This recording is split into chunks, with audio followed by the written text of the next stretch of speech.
ಇವತ್ತಿನ ನಮ್ಮ ಆಕಾಶವಾಣಿಗೆ ರಾಯಚೂರಿನ ಖ್ಯಾತ ಮಕ್ಕಳ ತಜ್ಞ ವೈದ್ಯರಾಗಿರ್ತಕ್ಕಂಥ ಡಾಕ್ಟರ್ ಮಲ್ಲೇಶಗೌಡ ಅವರು ನಮ್ಮ ಆಕಾಶವಾಣಿಗೆ ಬಂದಿದ್ದಾರೆ. ಅವರಿಗೆ ನಮ್ಮ ಸ್ಟುಡಿಯೋಗೆ ಸ್ವಾಗತವನ್ನು ಕೋರ್ತೇನೆ. ನಮಸ್ಕಾರ ಸರ್. ನಮಸ್ಕಾರ ಸರ್. ಕೇಳಿದರೆ ಇತ್ತೀಚೆಗೆ ಗುಜರಾತ್ ಮತ್ತು ರಾಜಸ್ಥಾನದಲ್ಲಿ ಈ ಕೆಮ್ಮಿನ ಔಷಧಿಯನ್ನು ಸೇವನೆ ಮಾಡಿ ಮಕ್ಕಳು ತೀರ್ಕೊಂಡ್ರು ಮತ್ತು ಸಾವಿಗೀಡಾದರು ಅನ್ನುವಂಥ ದೊಡ್ಡ ವರದಿ ಬಂದು ಈ ಒಂದು ಕೆಮ್ಮಿನ ಔಷಧಿ ಸಿರಪ್ ಅಂತ ಏನು ನಾವು ಕರಿತೀವಿ, ಈ ಔಷಧಿಗಳನ್ನು ತಗುವ ಮುಂಚೆ ಸಾರ್ವಜನಿಕರು ಏನು ಎಚ್ಚರಿಕೆ ಕ್ರಮಗಳನ್ನು ಕೈಗೊಳ್ಳಬೇಕು ಮತ್ತು ಔಷಧಿಗಳನ್ನು ಕೊಂಡುಕೊಳ್ಳುವಾಗ ಏನು ಗಮನದಲ್ಲಿಟ್ಟುಕೊಂಡು ತಗೋಬೇಕು ಅನ್ನೋದನ್ನು ಕೆಲವೊಂದಿಷ್ಟು ಮಾಹಿತಿಯನ್ನು ಕೊಡಲಿಕ್ಕೆ ವೈದ್ಯರು ಬಂದಿದ್ದಾರೆ. ಸರ್, ಇದು ಔಷಧಿ ಸೇವನೆ ಮಾಡಿ ಮಕ್ಕಳು ತೀರ್ಕೊಂಡಾರ ಅನ್ನುವಂಥ ವಿಷಯಕ್ಕೆ ಬಂದಾಗ ತುಂಬಾನೇ ನೋವಾಗುತ್ತೆ. ಯಾಕಂದ್ರೆ ಔಷಧಿ ಅನ್ನುವಂಥದ್ದು ದೇಹದಲ್ಲಿ ಇರ್ತಕ್ಕಂಥ ರೋಗವನ್ನು ಗುಣಪಡಿಸಬೇಕು, ಜೀವ ಉಳಿಬೇಕು ಅನ್ನುವಂಥ ಕಾರಣಕ್ಕಾಗಿ ಒಂದು ಔಷಧಿಯನ್ನು ಕಂಡುಹಿಡಿದಿರ್ತಾರೆ. ವೈಜ್ಞಾನಿಕವಾಗಿ ಸಂಶೋಧನೆ ಮಾಡಿ ಅದನ್ನು ಕಂಡುಹಿಡಿದಿರ್ತಾರೆ. ಆದರೆ ಅದೇ ಔಷಧಿ ಮನುಷ್ಯನ ದೇಹಕ್ಕೆ ಹೋಗಿ ಪ್ರಾಣ ತೆಗೆದುಕೊಂಡಾಗ ನಿಜವಾಗ್ಲೂ ತುಂಬಾನೇ ನೋವಾಗ್ತದೆ ಅನ್ನುವಂಥದ್ದು. ಹಾಗಾಗಿ ಇದರ ಒಂದು ಸ್ವಲ್ಪ ಹಿನ್ನೆಲೆ ಬಗ್ಗೆ ಸ್ವಲ್ಪ ಹೇಳಿ ಸರ್. ಕೇಳುಗರಿಗೆಲ್ಲ ನಮಸ್ಕಾರ. ಕೆಮ್ಮಿನ ಔಷಧಿಯಿಂದ ಅನಾಹುತ ಆಗಿ ಸುಮಾರು ಕಂದಮ್ಮಗಳು ತನ್ನ ಪ್ರಾಣ ಕಳ್ಕೊಂಡಿದ್ದಾವೆ.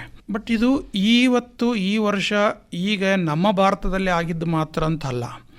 ನೀವು ನೆನ್ಪಿಟ್ಕೋಬೇಕು, ಸುಮಾರು ಒಂದು 3 ವರ್ಷದಿಂದ ಇದೇ ಕೆಮ್ಮಿನ ಔಷಧ ತಗೊಂಡು ಸೌತ್ ಆಫ್ರಿಕಾ ದೇಶಗಳಲ್ಲಿ ಗ್ಯಾಂಬೆ ಅಂತ ಒಂದು ಆ ದೇಶದಲ್ಲಿ ಸುಮಾರು ಒಂದು 25-30 ಜನ ನಮ್ಮ ಭಾರತದಲ್ಲಿ ಔಷಧ ತಯಾರು ಮಾಡಿದ ಔಷಧಗಳನ್ನು ಕೆಮ್ಮಿನ ಸಿರಪ್ನ ಅವರು ತಗೊಂಡು ಪ್ರಾಣ ಕಳ್ಕೊಂಡಿದ್ರು. ಇದೇ ತರ ಸುಮಾರು 30-40 ವರ್ಷದಿಂದ ನಮ್ಮ ಭಾರತದಲ್ಲಿ ಆಗಿದೆ. ಆಗಾಗ ಇಡೀ ಜಗತ್ತಿನ ತುಂಬ ಎಲ್ಲ ಇದು ಆಗ್ತಾ ಇದೆ. ಬಹಳ ಕಾಮನ್ ಆಗಿ ಆಗಿತ್ತಿರೋದು ಇದು ಕೆಮ್ಮಿನ ಔಷಧದಿಂದ. ಒಂದೇ ಸಲ ಬಹಳ ಆದದಕ್ಕೆ ಇದು ಎಲ್ಲರಿಗೂ ಗೊತ್ತಾಗ್ತಿದೆ. ಬಟ್ ಯಾವುದೇ ಔಷಧನ ಇನ್ನು ನೆನ್ಪಿಡಬೇಕು, ಔಷಧ ಸರಿಯಾದ ಪ್ರಮಾಣದಲ್ಲಿ ತಗೊಂಡ್ರೆ ಔಷಧ, ಅದಕ್ಕೆ ಬೇರೆ ಪ್ರಮಾಣದಲ್ಲಿ ಜಾಸ್ತಿ ಆದ ಪ್ರಮಾಣದಲ್ಲಿ ತಗೊಂಡ್ರೆ ಅಂತಾರೆ ವಿಷ ಇದ್ದಂಗೆ. ಅಂದ್ರೆ ನೀವು ಒಂದು ವಿಷನೇ ನೀವು ಸರಿಯಾದ ಪ್ರಮಾಣ ತಗೊಂಡ್ರೆ ಔಷಧ ಆಗಿನೂ ಕೆಲಸ ಮಾಡುತ್ತೆ. ಬಟ್ ಔಷಧ ನಾನು ಸರಿಯಾದ ಪ್ರಮಾಣ ತಗೊಳ್ಳಿಲ್ಲ ಅಂದ್ರೆ ವಿಷ ಕೆಲಸ ಮಾಡುತ್ತೆ. ಯಾವುದು ಅತಿ ಆಗಬಾರ್ದು. ಅದು ಯಾವಾಗ ಕೊಡ್ತಿದ್ದಾರೆ, ಎದಕ್ಕೆ ಕೊಡ್ತಿದ್ದಾರೆ, ಯಾವ ತರ ಕೊಡ್ತಿದ್ದಾರೆ, ಯಾರಿಗೆ ಕೊಟ್ಟಿದ್ದಾರೆ, ಯಾವಾಗ ಕೊಟ್ಟಿದ್ದಾರೆ, ಯಾವ ರೋಗಕ್ಕೆ ಕೊಟ್ಟಿದ್ದಾರೆ, ಅದನ್ನೆಲ್ಲ ತಿಳ್ಕೊಂಡು ಸರಿಯಾಗಿ ತಗೊಂಡ್ರೆ ಬಹಳ ಟೈಮ್ನಲ್ಲಿ ಅನಾಹುತ ಆಗಲ್ಲ. ಇದು ನೆನಪಿರ್ಬೇಕು, ಅಮೇರಿಕಾದ ಅಂತ ದೊಡ್ಡ ದೇಶದಲ್ಲಿನೇ ಒಂದು ಎಜುಕೇಶನ್ ಅವ್ರ ಶಿಕ್ಷಣ ಇರೋ ದೇಶದಲ್ಲೇನೆ 100 ಜನಕ್ಕೆ ಔಷಧ ತಗೊಂಡರಲ್ಲಿ 40 ಜನಕ್ಕೆ ಇದು ಔಷಧದ ದುರುಪಯೋಗ ಆಗ್ತಾ ಇದೆ. ಅಂದ್ರೆ ಸರಿಗೆ ತಗೊಂತ ಇಲ್ಲ 40 ಜನಕ್ಕೆ. ಅಂದ್ರೆ ನಮ್ಮ ದೇಶದಲ್ಲಿ ಲೆಕ್ಕ ಹಾಕಿರ್ಬೇಕು ಸುಮಾರು ಅದರ ಪಟ್ಟಿಗೆ ಬಹಳ ಜನ ಜಾಸ್ತಿನೇ ಇರುತ್ತೆ. ಯಾಕಂದ್ರೆ ನಮ್ಮ ಇರೋ ಜನಸಂಖ್ಯೆಗೆ, ವೈದ್ಯರಿರೋ ಕಡಿಮೆ ಸಂಖ್ಯೆಗೆ, ಅವರಿರೋ ಜನ ಇರೋ ಜಾಸ್ತಿ ಸಂಖ್ಯೆಗೆ, ನಮ್ಮ ಜನದಲ್ಲಿರುವಂತ ಒಂದು ಶಿಕ್ಷಣದ ಬಗ್ಗೆ ಆಗಲಿ ಎಲ್ಲಾ ಕಡೆನೂ ಎಲ್ಲದಕ್ಕೂ ಔಷಧ ಮಾಡ್ತಾರೆ. ಅದರಿಂದಾಗಿ ಇದು ಇನ್ನೂ ಜಾಸ್ತಿ ಆಗಿರುತ್ತೆ ಡೆಫಿನೆಟ್ಲಿ. ಹಂಗಾಗಿ ಇದು ಈ ಒಂದು ಸಾವಿರಾರು ಜನ ಪ್ರಾಣ ಕಳ್ಕೊಳ್ಳೋದನ್ನ ಸ್ವಲ್ಪ ಮುನ್ನೆಚ್ಚರಿಕೆ ತಗೊಂಡ್ರೆ ಅದನ್ನ ನಾವು ಈ ಪ್ರಾಣಗಳನ್ನು ಉಳಿಸ್ಬೋದು. ಬಟ್ ಇಷ್ಟು ಕಾಮನ್ ಆಗಿದೆ, ಹೀಗೆ ಆಗಿದೆ ಅಂತೇಳಿ ಮೈ ಮರೆಯೋದು ಅಲ್ಲ. ಇದು ಯಾವುದೇ ಔಷಧದಿಂದ ಯಾರಿಗೇ ಆದರೂ ಹೆಚ್ಚು ಕಡಿಮೆ ಆಗೋ ಚಾನ್ಸ್ ಇರ್ತದೆ. ಹಂಗಾಗಿ ದಯವಿಟ್ಟು ಎಲ್ಲರೂ ಈ ಔಷಧ ತಗೋಬೇಕಾದ್ರೆ ಮುನ್ನೆಚ್ಚರಿಕೆ ತಗೋಬೇಕು. ಈಗ ಪ್ರಮಾಣ ಅಂತ ಹೇಳಿದ್ರಿ, ಈಗ ಸಾಮಾನ್ಯ ಜನರು ಈಗ ಯಾವ್ದಾದ್ರು ಒಂದು ಔಷಧಿ ಅಂಗಡಿಗೆ ಹೋಗಿ ತಮಗೆ ಕೆಮ್ಮು, ನೆಗಡಿ ಏನಾದ್ರೂ ಆಗಿದ್ರೆ ಯಾವ್ದಾದ್ರು ಒಂದು ಔಷಧಿ ತಗೊಂಡು ಹಾಕೊಳ್ತಾರೆ. ವೈದ್ಯರ ಸಲಹೆ ಇಲ್ಲದೆ ತಮ್ಮ ಪಾಡಿಗೆ ತಾವು ಹಾಕೊಂಡಿರ್ತಾರೆ. ಹೀಗಾಗಿ ಈ ಸಾಮಾನ್ಯ ಜನಗಳಿಗೆ ಏನ್ ಕಿವಿ ಮಾತು ಹೇಳಕ್ಕೆ ಇಷ್ಟಪಡ್ತೀರ? ಈಗ ಔಷಧ ಆಗೋ ಅನಾಹುತಗಳನ್ನ 4 ತರ ನಾವು ಮಾಡಬಹುದು. ಒಂದು ಎಲ್ಲೆಲ್ಲಿ ಅಂತಂದ್ರೆ ನಮ್ಮ ಕೈಯಾಗಿ ಏನಿದೆ, ನಾನು ರೋಗಿಯಾಗಿ ನಾನು ನಮ್ಮ ಮಗುನ ನಾನು ಹೆಂಗ ನನ್ನ ಕುಟುಂಬನ ಸುರಕ್ಷಿತವಾಗಿಡುವುದು ಹೆಂಗಂತ ಮೊದಲು ನೋಡೋಣ. ಯಾಕಂದ್ರೆ ಅದಕ್ಕಿಂತ ಮುಖ್ಯ ಔಷಧ ಅಂಗಡಿ, ಅದಕ್ಕಿಂತ ಮ್ಯಾಗಡೆ ಔಷಧ ಕಂಪನಿ, ಅದಕ್ಕಿಂತ ಸರ್ಕಾರ, ಯಾವ ನನ್ನ ಕೈಯಾಗಿಲ್ಲ. ತಪ್ಪು ಅಂತ ಗೊತ್ತಿದ್ರು ಕೆಲವೊಂದು ತಪ್ಪು ನಡೀತದ. ನಾವು ಬೈದಬಹುದು, ಲೆಟರ್ ಬರಿಬಹುದು, ಆವಾಜ್ ಊಟ ಅದು ಸ್ವಲ್ಪ ದಿವಸ ಇರ್ತದೆ, ಮತ್ತೆ ಯಥ ರೀತಿ ಆಗುತ್ತೆ. ಹಂಗಾಗಿ ನಾನು ನನ್ನ ಕೈಯಲ್ಲಿ ಏನಿದೆ ಅದನ್ನು ಮಾಡಿ ನಾನು ನನ್ನ ಮಗುವಿನ ನನ್ನ ಕುಟುಂಬದ ಜೀವನ ಹೆಂಗ್ ಉಳಿಸ್ಕೋಬಹುದು, ಸುರಕ್ಷಿತವಾಗಿ ಕಾಪಾಡೋದನ್ನ ನೋಡೋಣ. ಮೊದಲು ನಾವು ಏನ್ ನೆನ್ಪಿಡ್ಬೇಕಂದ್ರೆ ಎಲ್ಲಾ ರೋಗಕ್ಕೂ ಔಷಧ ಬೇಕಿಲ್ಲ. ದಯವಿಟ್ಟು ಅದನ್ನ ನೆನ್ಪಿಟ್ಕೋಬಿಡ್ರಿ. ಈಗ ಹೆಂಗಾಗ್ಬಿಟ್ಟದೆ ಅಂದ್ರೆ there is a pill for every ill. ಎಲ್ಲಾ ರೋಗಕ್ಕೂ ಔಷಧ ಬೇಕು. ನೆಗಡಿ, ಕೆಮ್ಮು, ಜ್ವರಕ್ಕ ಬಹಳ ಟೈಮ್ನಲ್ಲಿ 190 ಭಾಗ ಇದು ವೈರಸ್ ಇಂದ ಬರುವಂತದ್ದು. ಇದಕ್ಕೆ ಔಷಧನೇ ಬೇಕಿಲ್ಲ. ಬಹಳ ಆಯ್ತು, ತ್ರಾಸ ಆಯ್ತು ಅಂದ್ರೆ ತಗೊಳ್ರಿ ಔಷಧ. ಬಟ್ ಬಹಳ ನೀ ಕೇಳಿರ್ಬೇಕು, ಹಳ್ಳಿಯಲ್ಲಿ ನೆಗಡಿ ಅಂದ್ರೆ ಔಷಧ ತಗೊಂಡ್ರೆ 1 ವಾರ ಇರ್ತದ, ತಗೊಳ್ಳಿಲ್ಲ ಅಂದ್ರೆ 7 ದಿವಸ ಇರುತ್ತೆ. ಅಂದ್ರೆ ಏನು, 2 ಒಂದೇ. ಜ್ವರ, ತೆಲೆ ನೋವದ, ಮೈಕೈ ನೋವದ, ಅದಕ್ಕೆ ತಗೋಬಹುದು ಹೊರತು ಬರೇ ಅದನ್ನು ರೋಗಕ್ಕಂತನೇ ಕೊಟ್ಟು ಡೈರೆಕ್ಟಾಗಿ ಔಷಧ ರೋಗ ಬಂದ್ ಮಾಡಿ ರೋಗನ ಗುಣಪಡಿಸುವಂಥ ಔಷಧ ಇದುವರೆಗೆ ಕಂಡುಹಿಡಿದಿಲ್ಲ. ನಾವು ಏನು ಕೊಡ್ತೀವಿ ಅಂತ ಹೇಳಿದ್ರೆ, ಜ್ವರ ಅಂದರೆ ಜ್ವರಕ್ಕೆ, ವಾಂತಿ ಆದ್ರೆ ವಾಂತಿಕ್ಕೆ, ಮೈಕ ನೋವು ಆದ್ರೆ ಅದಕ್ಕಿರ್ತದೆ ಹೊರತು ಈ ವೈರಸ್ನ ವಿರುದ್ಧ ಹೋರಾಡಿ ಅದನ್ನು ಸಾಯಿಸಿ ರೋಗ ಕಂಟ್ರೋಲ್ ಮಾಡೋಂಥದ್ದು ಯಾವುದೋ ಔಷಧ ಇಲ್ಲ. 100ಕ್ಕೆ 89 ಭಾಗ ಮಕ್ಕಳಲ್ಲಿ, ಸುಮಾರು 50-60 ಭಾಗ ದೊಡ್ಡವರಲ್ಲಿ ವೈರಸ್ ರೋಗಗಳು ಜಾಸ್ತಿ ಇರ್ತದೆ.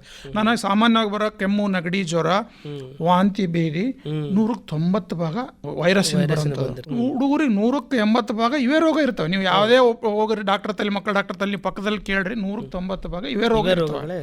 ಹಂಗಾಗಿ ಇದಕ್ಕೆ ನೆನ್ಪಿಟ್ಕೋಬೇಕು, ಇವಕ್ಕೆ ಬೇಕಿಲ್ಲ. ಬೇಕಾದಾಗ ಹೋಗಿ ಔಷಧದಲ್ಲಿ ದಯವಿಟ್ಟು ಏನು ಮಾಡಬೇಕು, ಡಾಕ್ಟರ್ನ ಏನು ಹೇಳಿರ್ತಾರೆ, ಏನು ಔಷಧ ಕೊಡ್ತಾರೆ ಅದನ್ನು ಸರಿಯಾಗಿ ತಿಳ್ಕೋಬೇಕು. ಭಾಳ ಟೈಮ್ನಲ್ಲಿ ವೈದ್ಯರಿಗೆ ವಿಪರೀತ ಜನಸಂಖ್ಯೆ ಇರಕ್ಕೆ ಅವ್ರಿಗೆ ಹೇಳಕ್ಕೆ ಪುರುಸೊತ್ತಿಗಿರಲ್ಲ, ನಿಮಗೆ ಕೇಳಕ್ಕೆ ಪುರುಸೊತ್ತಿಗಿರಲ್ಲ. ಈ ಕಡೆ ನಾನು ಭಾಳ ಟೈಮ್ ನೋಡ್ತಿರ್ತೀನಿ, ನಾನು ಪೇಷಂಟಿಗೆ ಎಕ್ಸ್ಪ್ಲೇನ್ ಮಾಡಿ ಹೇಳ್ತಾ ಇರ್ತೀನಿ, ಮೊಬೈಲ್ ಫೋನ್ ಬರುತ್ತೆ, ಮೊಬೈಲಲ್ಲಿ ಮಾತಾಡ್ತಾರೆ, ಇಲ್ಲ ಹಿಂದಗಡೆ ಇನ್ನು 4 ಜನ ನಿಂತ್ಕೊಂಡು ಮಾತಾಡ್ತಾ ಇರ್ತಾರೆ. ಈ ಯಾಕಂದ್ರೆ ನಾವು ಹೇಳೋದು ನೀವು ಸರಿ ಕೇಳಿಸ್ಕೊಳ್ಳಿಲ್ಲ ಅಂದರೆ ತಪ್ಪು ಮಾಡೋ ಚಾನ್ಸ್ ಜಾಸ್ತಿ ಇರ್ತದೆ. ಎಲ್ಲ ಕೇಳಿದ್ರೇ ಡೌಟ್ ಮಾಡಿ ಮನೆಗೆ ಹೋಗಿ ಮುಟ್ಟಿದ ಮೇಲೆ ಫೋನ್ ಮಾಡ್ತಾರೆ ನಮ್ಮ ತಂದೆ ತಾಯಿಗಳು, ಅಲ್ರಿ ಸರ್ ಇದು ಹೇಳಿದ್ರಲ್ಲ ಇದು ಹೆಂಗ ಅಂತ. ನನ್ನ ತಲೆ ಕಂಪ್ಯೂಟರೈಸ್ ಮಾಡೀನಿ, ನನ್ನ ತಲೆ ನೀವು 20 ವರ್ಷ ಬಂದರೂ ನನ್ನ ತಲೆ ಇರ್ತದೆ, ನಾನು ತೆಗೆದು ನೋಡ್ಬೋದು. ಭಾಳ ವೈದ್ಯರ ತಲೆ ಒಂದ್ಸಲ ಬರೆದು ಕೊಟ್ಟ ಮೇಲೆ ಅದು ನಿಮ್ಮ ತಲೆ ಇರ್ತದೆ, ನಮ್ಗೆ ಗೊತ್ತಿರಲ್ಲ, ಬರೆದು ಮರ್ತು ಬಿಟ್ಟಿರ್ತೀವಿ. ಅಲ್ಲಿ 23 ಜನ ನೋಡಿರ್ತೀವಿ.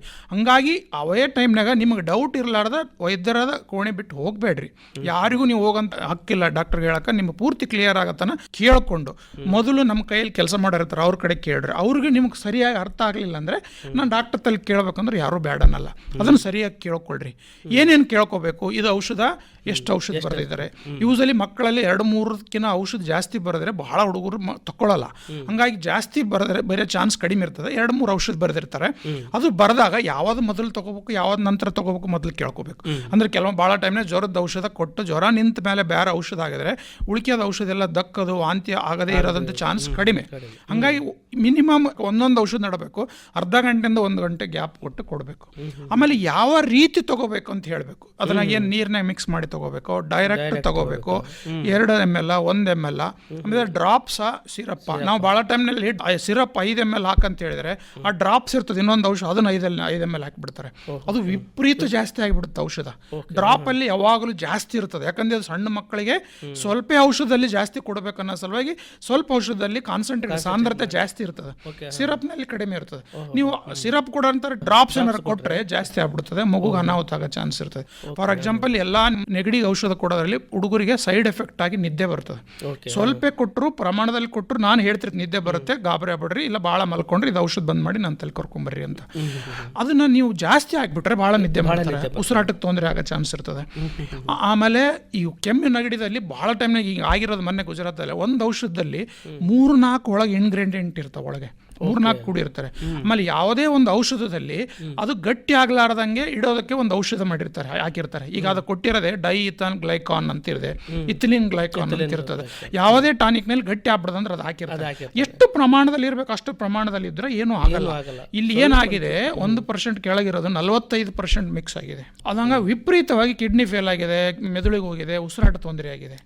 ಒಂದು ಅವ್ರ ಔಷಧ ಹೆಚ್ಚು ಕಡಿಮೆ ಹಾಕಿರ್ಬೋದು, ಮಾಡಿರ್ಬೋದು. ಒಂದು ನಾವು ಔಷಧ ಹೆಚ್ಚು ಕಡಿಮೆ ಕೊಟ್ಟರು ಇದೇ ಅನಾಹುತ ಆಗುತ್ತೆ. ಯಾಕಂದ್ರೆ ಅದ್ರಾಗ ಪ್ರಮಾಣ ಸರಿ ಇದ್ರು ನೀವು ಕೊಡೋದು ಪ್ರಮಾಣ ಜಾಸ್ತಿ ಆಗ್ತದ್ರೆ ಅನಾಹುತ ಆಗುತ್ತೆ. ಅದನ್ನ ಕೊಡ್ಕೋ, ಬಾಯಿಲಿ ಕೊಡಬೇಕಾ, ಏನು ಮೂಗ್ನಲ್ಲಿ ಹಾಕ್ಬೇಕಾ, ಚರ್ಮಕ್ಕೆ ಹಚ್ಚಬೇಕಾ. ನಾನು ಒಂದ್ಸಲ ಕೇಳಿದ್ದೀನಿ, ಕಜ್ಜಿ ಅಂತೀವಿ ಸ್ಕೇಬಿಸ್ ಅಂತ, ಅದಕ್ಕೆ ಕೆಲವೊಂದು ಚರ್ಮಕ್ಕೆ ಹಚ್ಚಬೇಕು, ಕೆಲವೊಂದು ಬಾಯಲ್ಲಿ ಹಾಕ್ಬೇಕು. ಒಂದು ಪೇಷಂಟ್ ಏನು ಮಾಡಿದೆ, ಚರ್ಮಕ್ಕೆ ಹಚ್ಚೋದನ್ನು ಬಾಯಲ್ಲಿ ತಗೊಂಡಿದೆ, ಬಾಯಿಗೆ ಹಚ್ಚೋದನ್ನು ಬಾಯಲ್ಲಿ ತಗೊಳ್ಳೋದನ್ನು ಚರ್ಮಕ್ಕೆ ಹಚ್ಚಿದೆ. ವಿಪರೀತ. ಅದು ಒಂದು ಕುಟುಂಬಕ್ಕೆ ಕೊಡ್ತೀವಿ ನಾವು, ಕುಟುಂಬನೇ ಸರ್ ಯಾಕೋ ಒಂಥರ ಆಗ್ತದೆ, ವಾಂತಿ ಆಗ್ತದೆ, ಮಬ್ಬಾಗಿದೆ, ಯಾಕಂತ ನೋಡಿದ್ರೆ ಈ ಥರ ಅನಾಹುತ ಮಾಡ್ಕೊಂಡಿದ್ದಾರೆ. ದಯವಿಟ್ಟು ಅದನ್ನು ತಿಳ್ಕೋಬೇಕು. ಯಾವ ಥರ ಕೊಡು ಅಂತ ಹೇಳಿದ್ದಾರೆ, ಎಷ್ಟು ಪ್ರಮಾಣದಲ್ಲಿ ಕೊಡು ಅಂತ ಹೇಳಿದ್ದಾರೆ, ಊಟಕ್ಕೆ ಮೊದಲು ಕೊಡಂದರೆ, ಊಟಕ್ಕೆ ನಂತರ ಕೊಡಂದರೆ, ಎಷ್ಟು ದಿವಸ ಕೊಡಂದರೆ. ಕೆಲವೊಂದು ಔಷಧ ಆಂಟಿಬಯೋಟಿಕ್ ಅಂತ ಕೊಟ್ಟಿರ್ತೀವಿ ನಾವು, ಅದನ್ನ ಕಂಪಲ್ಸರಿ ಇಷ್ಟು ದಿವಸ ಹಾಕ್ಬೇಕಂತ ಇರ್ತದೆ. ಕೆಲವೊಂದು ಔಷಧ ಕಡಿಮೆ ಆದಗಳೇ, ಕೆಮ್ಮು ಕಡಿಮೆ ಆಯಿತು, ಕೆಮ್ಮಿನ ಔಷಧ ಬಂದ್ ಮಾಡ್ಬೇಕು, ನೆಗಡಿದ ಔಷಧ ನೆಗಡಿ ಬಂದ್ ಮಾಡಿ, ಜ್ವರ ಔಷಧ ಅಂದಮೇಲೆ ಅವು ಕೋರ್ಸ್ ಇರಲ್ಲ, ಬಟ್ ಕೋರ್ಸ್ ಇರೋದೇ ಇವನ್ ತಗೋಬೇಕು. ಆಮೇಲೆ ಎಷ್ಟು ಅಂತ ಇರ್ತದೆ. ಆಮೇಲೆ ಕೆಲವೊಂದು ಔಷಧದಲ್ಲಿ ಅನಾಹುತ ಆಗೋ ಚಾನ್ಸ್ ಜಾಸ್ತಿ ಇರ್ತದೆ. ಫಾರ್ ಎಕ್ಸಾಂಪಲ್ ಅಂದರೆ ಸಕ್ಕರೆ ಕಾಯಿಲೆಗೆ ಇನ್ಸುಲಿನ್ ಅಂತ, ನಾವು ಮಕ್ಕಳಲ್ಲೇ ಬರೋ ಸಕ್ಕರೆ ಇನ್ಸುಲಿನ್ ಅಂತ ಇಂಜೆಕ್ಷನ್ ಕೊಡ್ತೀವಿ, ದೊಡ್ಡವರಿಗೆ ಗುಳಿಗೆ ತೊಗೊತೀವಿ. ಅದರಲ್ಲಿ ಪ್ರಮಾಣ ಕಡಿಮೆ ಕೊಟ್ಟರು ಶುಗರ್ ಜಾಸ್ತಿ ಆಗೋ ಚಾನ್ಸ್ ಇರ್ತದೆ. ಜಾಸ್ತಿ ಕೊಟ್ಟರೆ ಒಮ್ಮೆಲೆ ಶುಗರ್ ಲೆವೆಲ್ ಕಡಿಮೆ ಆಗಿ ಫಿಟ್ಸ್ ಬರೋ ಚಾನ್ಸ್ ಇರ್ತದೆ. ಹಂಗಾಗಿ ಅದನ್ನು ಭಾಳ ಹುಷಾರಾಗಿ, ಅದನ್ನು ನಾವು ಯೂನಿಟ್ಸ್ ಅಂತ ಹೇಳ್ತೀವಿ, ML ಹೇಳಲ್ಲ ಯಾವಾಗಲೂ. ಇನ್ಸುಲಿನ್ ಸಿರಿಂಜ್ ಕೊಡ್ತೀವಿ, ಇಷ್ಟು ಗೆರಿಗೆ ಇಷ್ಟು ಯೂನಿಟ್ಸ್ ಸಣ್ಣ ಸಿರಿಂಜ್ ಇರ್ತದೆ. ಅದನ್ನು ಕನ್ಫ್ಯೂಸ್ ಆಗಿ ಜಾಸ್ತಿ ಕೊಡೋಂಗಿಲ್ಲ. ಡೌಟ್ ಇದ್ರೆ 10 ಸಲ ಕೇಳ್ರಿ, ಇಲ್ಲ ಒಂದು ಸಲ ಗ್ಯಾಪ್ ಮಾಡಿ ಫೋನ್ ಮಾಡಿ ಕೇಳ್ರಿ, ಕನ್ಫರ್ಮ್ ಮಾಡ್ಕೊಂಡು ಕೇಳ್ರಿ. ಯಾವುದೇ ಔಷಧ ಡೌಟ್ ಇದ್ರೆ ಕೊಡಬೇಡ್ರಿ, ಯಾಕಂದ್ರೆ ಒಂದ್ಸಲ ದೇಹ ಒಳಗೆ ಹೋದ್ಮೇಲೆ ನಾವು ಹೊರಗೆ ತಗೊಳಕ್ಕೆ ಬರಲ್ಲ. ಹಂಗಾಗಿ ಲೇಟ್ ಆಗಿ ಕೊಟ್ಟರೆ ಸ್ವಲ್ಪ ಏನಾಗಲ್ಲ ಭಾಳ ಔಷಧದಲ್ಲಿ. ಬಟ್ ನೀವು ಗೊತ್ತಿರಲಾರ್ದ ಕೊಟ್ಟು ಆಮೇಲೆ ಕೇಳೋಣ ಅಂತ ಹಾಕಿದ್ರೆ ಹಿಂಗೆ ಅನಾಹುತ ಆಗುತ್ತೆ. ಅಂದರೆ BP ಔಷಧ ಆಯಿತು, ಶುಗರ್ ಔಷಧ ಆಯಿತು, ಆಮೇಲೆ ಈಗ ಫಿಟ್ಸಿನ ಔಷಧ ಆಯಿತು, ಅದಕ್ಕೆ ಇಷ್ಟೇ ಪ್ರಮಾಣ, ಇಷ್ಟು ವರ್ಷ, ಇಷ್ಟು ದಿವಸ ಕೊಡಬೇಕಂತಿರ್ತದೆ. ಭಾಳ ಲಾಂಗ್ ಟ್ರೀಟ್ಮೆಂಟ್ ಇರ್ತದೆ. TB ಟ್ರೀಟ್ಮೆಂಟ್ 6 ತಿಂಗಳು ಇರ್ತದೆ. ಲೆಪ್ರಸಿ ಟ್ರೀಟ್ಮೆಂಟ್ 1 ವರ್ಷ 2 ವರ್ಷ ತನಕ ಇರಬಹುದು. ಒಂದೊಂದು ರೋಗಕ್ಕೆ ಒಂದಿರುತ್ತೆ. ಎಷ್ಟು ದಿವಸ ತೊಗೋಬೇಕು, 2 ದಿವಸ ಬರಬೇಕು, ಎಷ್ಟು ದಿವಸ ಮತ್ತೆ ಒಳ್ಳೆ ಬರಬೇಕು, ಅದನ್ನೊಂದು ನೋಡ್ಕೋಬೇಕು. ಆಮೇಲೆ ನಾನು ಹೇಳಿದೆ ಎಷ್ಟು ಈ ರೂಟ್ ಹೇಳಿದೆ ಯಾವ ಥರ ಕೊಡಬೇಕು, ಟೈಮ್ ಎಷ್ಟು ಸಲ ಕೊಡಬೇಕಂತಿರ್ತದೆ. ಆಮೇಲೆ ವೈದ್ಯರ ಮೇಲೆ ಒತ್ತಡ ಏರಿ ತೊಗೋಬೇಡ್ರಿ. ನಾನು ಹೇಳ್ತಿರ್ತೀನಿ, ಬರೀ ಕೈಕಾಲು ಸುಟ್ಟರೆ ಜ್ವರ ಅಲ್ಲ, 4-5 ಸಲ ಸೀನ್ ಇದ್ರೆ ಅದು ನೆಗಡಿ ಅಲ್ಲ, ಈ ಮೈ ಮೇಲೆ ಏನೋ ಕೆಂಪಗಾಯ್ತು ಅಂದ್ರೆ ತಟ್ಟು ಅಲ್ಲ, ಅದಕ್ಕೆ ಏನೋ ಔಷಧ ಬೇಕಿಲ್ಲ ಅಂದ್ರೆ ಒತ್ತಡ ಮಾಡ್ತಾರೆ. ಇಲ್ಲರಿ ಸರ್, ನನಗೆ ಟೈಮ್ ಇಲ್ಲ, ನನಗೆ ಎಕ್ಸಾಮ್ ಅದಾವ, ನನ್ನ ಮನೆಗೆ ಯಾರೋ ಸಂಬಂಧಿಕರು ಬಂದರೆ ಒಟ್ಟು ನನ್ನ ಮಗಗೆ ಜಲ್ದಿ ಗುಣ ಆಗಬೇಕು. ಎಷ್ಟೋ ತಂದೆ ತಾಯಿಗಳು ಮಕ್ಕಳಿಗೆ 3 ದಿನ ಏನಾದರೂ ನೆಗಡಿ ಕೆಮ್ಮು ಇತ್ತಂದ್ರೆ ಆಂಟಿಬಯೋಟಿಕ್ ಬರಲೇಬೇಕು ಒತ್ತಾಯ ಮಾಡಿ ಬರೆಸ್ಕೊಂಡು ಹೋಗಿರ್ತಕ್ಕಂಥದ್ದು ಸಾಕಷ್ಟು ಉದಾಹರಣೆಗಳು ಕಾಣ್ತೀವಿ. ಇತ್ತೀಚಿನ ದಿನಗಳಲ್ಲಿ ತಂದೆ ತಾಯಿಗಳೇ ಒತ್ತಾಯ ಮಾಡ್ತಾರೆ, ಬೇಗ ಗುಣ ಆಗಬೇಕು ಸರ್, ಆಂಟಿಬಯೋಟಿಕ್ ಬರೆದು ಕೊಡಿ ಅಂತ. ಹೌದು, ಏನಾಗಿಬಿಟ್ಟದೆ ಅಂದ್ರೆ ಅವ್ರಿಗೆ ಆಂಟಿಬಯೋಟಿಕ್ ಅನ್ನೋದು ರಾಂಬಾಣ ಅನ್ಕೊಂಡ್ಬಿಟ್ರೆ, ಎಲ್ಲದಕ್ಕೂ ಆಂಟಿಬಯೋಟಿಕ್ ಕೊಟ್ಟರೆ ಕಡಿಮೆ ಆಗ್ಬಿಡ್ತದೆ ನಿಮ್ಗೆ. ನೀವು ನೆನ್ಪಿಡ್ಬೇಕು, ಆಂಟಿಬಯೋಟಿಕ್ ಅನ್ನೋದು ಬ್ಯಾಕ್ಟೀರಿಯಾ ಸೂಕ್ಷ್ಮಾಣುವಿಂದ ಬಂದಿದ್ದಕ್ಕೆ ಮಾತ್ರ ಕೆಲಸ ಮಾಡ್ತದೆ. ನಾನು ನಿಮ್ಗೆ ಹೇಳಿದೆ, ನೆಗಡಿ ಕೆಮ್ಮು ಜ್ವರ ವಾಂತಿ ಬೇದಿ ವೈರಸ್ ರೋಗ. ಮತ್ತೆ ಕೊಟ್ಟರು ಕಡಿಮೆ ಆಗ್ತದಲ್ಲ ಅಂದ್ರೆ ಅಲ್ಲ, ನೀವು ಕೊಡ್ಲಿಲ್ಲ ಅಂದ್ರೆ ಕಡಿಮೆ ಆಗಿರ್ತದೆ ರೀ. ಈಗ ಹೆಂಗಂತ ಹೇಳಿದ್ರೆ, ಮರ ಅಳ್ಳಾಡಿದ್ರೆ ಬೀಳ್ಬೋದು ಅಂತ ಹೇಳ್ಕೊಂಡು ಅದು ಏನಾಗಿಲ್ಲ ಅಂದ್ರೆ ಹಂಗೆ ನಿಂತಿರ್ತದೆ. ಗಾಳಿ ಬಂದಗಳೇನೆ ಅದಕ್ಕೆ ಹೋಗಿ ಸಪೋರ್ಟ್ ಕೊಡ್ಬೇಕಂತಿಲ್ಲ. ತಾನಷ್ಟು ತಾನೇ ಎಷ್ಟು ಚಂದ ದೇವ್ರು ಮಾಡಿದಾನಂದ್ರೆ, ಪ್ರತಿಕಾರ ಶಕ್ತಿ ಅನ್ನೋದು 100 ಎಲ್ಲ ಮಕ್ಕಳಲ್ಲಿ ಇರ್ತದೆ. ದೇವ್ರು ಎಲ್ಲರಿಗೂ ಕೊಟ್ಟಿರ್ತಾನೆ ಅದನ್ನ. ಆಹಾರ ತಿನ್ನೋ, ಗಾಳಿ ಸೇವಿಸೋ ಎಲ್ಲ ಮನುಷ್ಯಗೂ ಪ್ರತಿಕಾರ ಶಕ್ತಿ ಇರ್ತದೆ. ತನ್ನ ತಾನೇ ದೇಹ ಬಡದಾಡಿ ಅದನ್ನ ಕಂಟ್ರೋಲ್ ಮಾಡೋ. ಅದಕ್ಕೆ ನಾವು ಡಾಕ್ಟ್ರಲ್ಲಿ ಏನು ಕೇಳ್ಬೇಕಂದ್ರೆ, ಸರ್ ಎಷ್ಟು ದಿವಸ ಇರ್ತದೆ, ವೈದ್ಯರು ಹೇಳಬೇಕು, ಅದು ನೀವು ಕೇಳಬೇಕು. ನಾನು ಹೇಳ್ತೀನಿ, ನೆಗಡಿ ಕೆಮ್ಮು ಅನ್ನೋದು ಸುಮಾರು 15 ದಿವಸ ಇರ್ತದೆ ಕೆಮ್ಮು. ಸರ್ 15 ದಿವಸ ಇರ್ತದೆ ಸರ್, 15 ದಿವಸ ಹೆಂಗ್ರಿ ತಡ್ಕೋಬೇಕು ಅಂತಾರೆ. 3 ದಿವಸಕ್ಕೆ ತಡ್ಕೊಳ್ಳಲ್ಲ ನಾವು. ನಾ ಹೇಳ್ತೀವಿ, ಅಲ್ಲಮ್ಮ ನಮಗೆ ಬಂದಿರೋದೇ ನಾನೇ ಕೆಮ್ಮು ತಗೊಂಡು ಇಷ್ಟು ದಿವಸ ಇದೆ ಅಂದ್ರೆ, ಹೌದಾ ಸರ್ ನಿಮಗೂ ಇಷ್ಟ ಇದೆಯಾ, ನಿಮಗೂ ಇಷ್ಟ ಆಗತ್ತನ್ನ. ನಾನು ಮನುಷ್ಯನಲ್ಲಮ್ಮ, ಎಲ್ಲರಿಗೂ ಬಂದ್ರು ಅದೇ ರೋಗ. ಶ್ರೀಮಂತರಿಗೆ ಅದ, ಬಡವರಿಗೆ ಅದ. ಭಾಳ ಟೈಮ್ ನೀವು ಉಲ್ಟಾ ಕೇಳ್ತಾರೆ, ಸರ್ ನಾನು ಬಡವ ಇದೀನಿ ಸರ್, ಜಲ್ದಿ ಗುಣ ಆಗ್ಬೇಕು ಸರ್. ನಿನಗೆ ಅದು ಬಡವ ಶ್ರೀಮಂತ ಕೋಟ್ಯಾಧಿಪತಿ ಎಲ್ಲರಿಗೂ ಒಂದೇ ರೋಗ ಅದ. ಟೈಮ್ ತಗೊಂಡು ಪ್ರಕೃತಿ ಅಲ್ಲ, ಒಂದು ರೋಗಕ್ಕೆ ಸಂಡಾಸ್ ಕಡಿಮೆ ಆಗಕ್ಕೆ 3 ದಿವಸ 4 ದಿವಸ ಬೇಕು. ನೆಗಡಿ ಕೆಮ್ಮು ಆಗಕ್ಕೆ 15 ದಿವಸ ಬೇಕು. ಜ್ವರ ನಿಂತ್ರೆ 3 ದಿವಸ 4 ದಿವಸ ಬೇಕು. ಇದೆಲ್ಲ ತಿಳ್ಬೇಕು. ಎಷ್ಟು ದಿವಸ ನಿಂದಿರುತ್ತೆ ಅಂತ ಗೊತ್ತಿದ್ರೆ ನೀವು ಮತ್ತೆ ಡಾಕ್ಟರ್ ತಲೆ ಹೋಗೋ ಜरूरत ಇರಲ್ಲ, ಮತ್ತೆ ಡಾಕ್ಟರ್ಗೆ ರೊಕ್ಕ ಖರ್ಚು ಮಾಡೋ ಜरूरत ಇರಲ್ಲ. ಆಮೇಲೆ ನಿನಗೆ ಗೊತ್ತಿರ್ತದೆ ಇಷ್ಟು ದಿವಸ ಡಾಕ್ಟರ್ ಬರ್ತದೆ ಅಂತ ಹೇಳ್ಯಾರ, ನಡಬರ್ಕ್ ಬರುತ್ತೆ. ಕಂಟಿನ್ಯೂಸ್ ಇದ್ರೆ ಕರ್ಕೊಂಬರ್ರಿ. ಮಗುಗೆ ಏನಾರು ಸುಂದಾದ, ಊಟ ಮಾಡಲಿಲ್ಲ, ವಾಂತಿ ಆಯಿತು, ವಿಪರೀತ ಏನಾರು ತೊಂದ್ರೆ ದಯವಿಟ್ಟು ಕರ್ಕೊಂಬರ್ರಿ. ಬಟ್ ಎಲ್ಲ ಉಣ್ತಾನ ತಿಂತಾನ ಓಡಾಡ್ತಾನೆ ರೀ, ಸ್ವಲ್ಪ ಜ್ವರ ಬರ್ತದೆ, ಸ್ವಲ್ಪ ಕೆಮ್ತಾ ಇರ್ತಾನೆ ಅಂದ್ರೆ ಅದಕ್ಕೆ ಏನು ಮಾಡೋದು ಬೇಕಿಲ್ಲ. ಅದನ್ನು ತಿಳ್ಕೊಟ್ರೆ ಅದ್ರ ಸಲುವಾಗಿ ಇದನ್ನು ವೈದ್ಯರ ಮೇಲೆ ಒತ್ತಡ ಏರ್ಬಿಟ್ರೆ. ಆಮೇಲೆ ಕೆಲವೊಬ್ಬರು ಇಂಜೆಕ್ಷನ್ನೇ ಕೊಡ್ರಿ ಸರ್, ಇಂಜೆಕ್ಷನ್ ಭಾಳ ಸ್ಟ್ರಾಂಗ್ ಸರ್, ಅದನ್ನು ತಲೆ ಕುಂತ್ಬಿಟ್ಟದ ನಮ್ಮ ಮಂದಿಗೆ. ನಾ ಕೆಲವೊಬ್ರಿಗೆ ಇಂಜೆಕ್ಷನ್ ಒಂದಲ್ಲ 2 ಕೊಡ್ರಿ ಅಂತ ಹೇಳ್ತಾರೆ. ನಾ ಕೊಡಲ್ಲಮ್ಮ, ಎಲ್ರಿ ಸರ್ ನೀವು ಹಂಗೆ ಮಾಡಿದ್ರೆ ಹೆಂಗ್ರಿ ಸರ್, ಮತ್ತೆ ನನಗೆ ಬರೋಕ್ಕಾಗಲ್ಲ, ಕೊಟ್ಟು ಬಿಡ್ರಿ. ಈಗ ಇಂಜೆಕ್ಷನ್ ಕೊಟ್ಟರೆ ಸ್ಟ್ರಾಂಗು ಕಡಿಮೆ ಆಗುತ್ತೆ ಅಂತಲ್ಲ, 2 ಒಂದೇ ಮೆಡಿಸಿನ್ ಇರ್ತದ. ಇಂಜೆಕ್ಷನ್ ಯಾಕೆ ಕೊಡ್ತೀವಿ ಅಂದರೆ, ಮಗು ಸೀರಿಯಸ್ ಆಗಿದೆ, ಬಾಯಲ್ಲಿ ತಗೋ ಪರಿಸ್ಥಿತಿಯಲ್ಲಿ ಇಲ್ಲ, ನರದಲ್ಲಿ ಕೊಡಬೇಕು, ಡೈರೆಕ್ಟ್ ಹೋಗಿ ಅಲ್ಲಿ ಎಲ್ಲಿ ಕೆಲಸ ಮಾಡ್ಬೇಕು ಅಲ್ಲಿ ಮಾಡಬೇಕು ಅನ್ನೋದಕ್ಕೆ ನಾವು ಇಂಜೆಕ್ಷನ್ ಕೊಡ್ತೀವಿ. ಎಲ್ಲದಕ್ಕೂ ಇಂಜೆಕ್ಷನ್ 100ಕ್ಕೆ 90-80 ರೋಗ ಬರೇ ಬಾಯಿಂದ ತಗೊಳ್ಳೋ ಔಷಧಿಯಿಂದನೇ ಕಡಿಮೆ ಇರ್ತದೆ. ಇಂಜೆಕ್ಷನ್ ಸ್ಟ್ರಾಂಗ್ ಅಂತ ಇಲ್ಲ. ಭಾಳ ಜನ ಇಂಜೆಕ್ಷನ್ ತಗೊಂಡು ಕೈ ಕಾಲು ಕಳ್ಕೊಂಡಿದ್ದಾರೆ. ಇಂಜೆಕ್ಷನ್ ನರದಲ್ಲಿ ಹೋಗ್ಬಿಡ್ತದೆ ಒಂದೊಂದ್ಸಲ. ಎಸ್ಪೆಷಲಿ ಚಪ್ಪೆ ಹುಡುಗರಿಗೆ ಅಪ್ಪಿತಪ್ಪಿನೂ ತೊಡೆಗೆ ಚಪ್ಪೆ ಹಿಂದ್ಗಡೆ ಕೊಡಬಾರ್ದು ಇಂಜೆಕ್ಷನ್. ಅದನ್ನ ಅಲ್ಲೇ ತೊಗೊತಾರೆ, ಕಾಲು ನರ ಎಲ್ಲ ವೀಕ್ ಆಗುತ್ತೆ, ಕೈ ಕೊಟ್ಟು ಕೈ ನರ ವೀಕ್ ಆಗುತ್ತೆ. ದಯವಿಟ್ಟು ಇಂಜೆಕ್ಷನ್ನು ಒತ್ತಾಯ ಮಾಡಬೇಡ್ರಿ, ಡಾಕ್ಟರ್ಗೆ ಇಂಜೆಕ್ಷನ್ ಕೊಡು ಅಂತ ಕೇಳಬೇಡ್ರಿ. ಆಮೇಲೆ ಯಾರಿಗೆ ಬರ್ತದೆ ಯಾರೋ ತಗೊಳ್ಳೋದು. ನಾನು ತಗೊಂಡ್ರಿ ಸರ್, ಅಲ್ರಿ ಸರ್ ಇದು ಬರ್ದಿರಲ್ರಿ ಸರ್, ಇನ್ನು ಇಬ್ಬರು ಹುಡುಗರು ಅದಾರ, ಅವ್ರಿಗೆ ಹಾಕ್ಬೋದಾ ಸರ್? ನಾನು ತಗೊಂಡು ನನ್ನ ಹೆಂಡ್ತಿಗೆ ನನ್ನ ಮಗುಗೆ ಬಂದು ಸರಿ ಕೊಡ್ಬೋದಾ ಸರ್? ಒಂದೊಂದು ದೇಹದ ಪ್ರಕೃತಿ ಬೇರೆ ಬೇರೆ ಇರುತ್ತೆ. ದಯವಿಟ್ಟು ಒಬ್ಬರಿಗೆ ಯೂಸ್ ಮಾಡಿದ್ದು ಇನ್ನೊಬ್ರಿಗೆ ಉಡಿಸ್ಬಿಟ್ಟು, ನಾನು ಇನ್ನೊಂದು ಮನೆಯಾದ್ರೂ ನಾನು ಪಕ್ಕದ ಮನೆಯವ್ರು ತೊಗೊಂಬಂದು ಹಾಕಿದ್ದು ನೋಡಿದ್ದೀನಿ. ಅವ್ರ ಮನೆಗೆ ಉಳ್ದತ್ತು ಸರ್, ಅದು ತೊಗೊಂಬಂದು ಹಾಕಿದ್ರೆ ಕಡಿಮೆ ಆಗುತ್ತೆ ಅಂತ.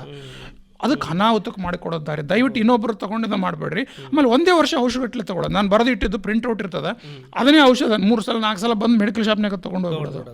ನೀವು ನೆನ್ಪಿಡಬೇಕು, ಒಂದು ಅದೇ ಔಷಧ ತೊಗೊಂಡ್ರೆ ಭಾಳ ಸಲ ರೆಸಿಸ್ಟೆನ್ಸ್ ಬಂದು ಕೆಲಸ ಮಾಡಲ್ಲ, ನೀವು ರೊಕ್ಕ ದಂಡ ಆಗುತ್ತೆ ಹೊರತು ಉಪಯೋಗ ಆಗಲ್ಲ. ಆಮೇಲೆ ಸೈಡ್ ಎಫೆಕ್ಟ್ ಮತ್ತೆ ತೊಗೊಳ್ಳೋದ್ರಿಂದ ಸೈಡ್ ಎಫೆಕ್ಟ್ ಆಗೋ ಚಾನ್ಸ್ ಇರ್ತದೆ. ಹಾಗಾಗಿ ದಯವಿಟ್ಟು ಮಾಡಬೇಡ್ರಿ. ಆಮೇಲೆ ತಾರೀಕು ನೋಡ್ಕೊಳ್ರಿ. ಒಂದೊಂದ್ಸಲ ತಾರೀಕೆ ಮುಗಿದೋಗಿರ್ತದೆ, ಅದನ್ನೇ ತೊಗೊತಾ ಇರ್ತಾರೆ.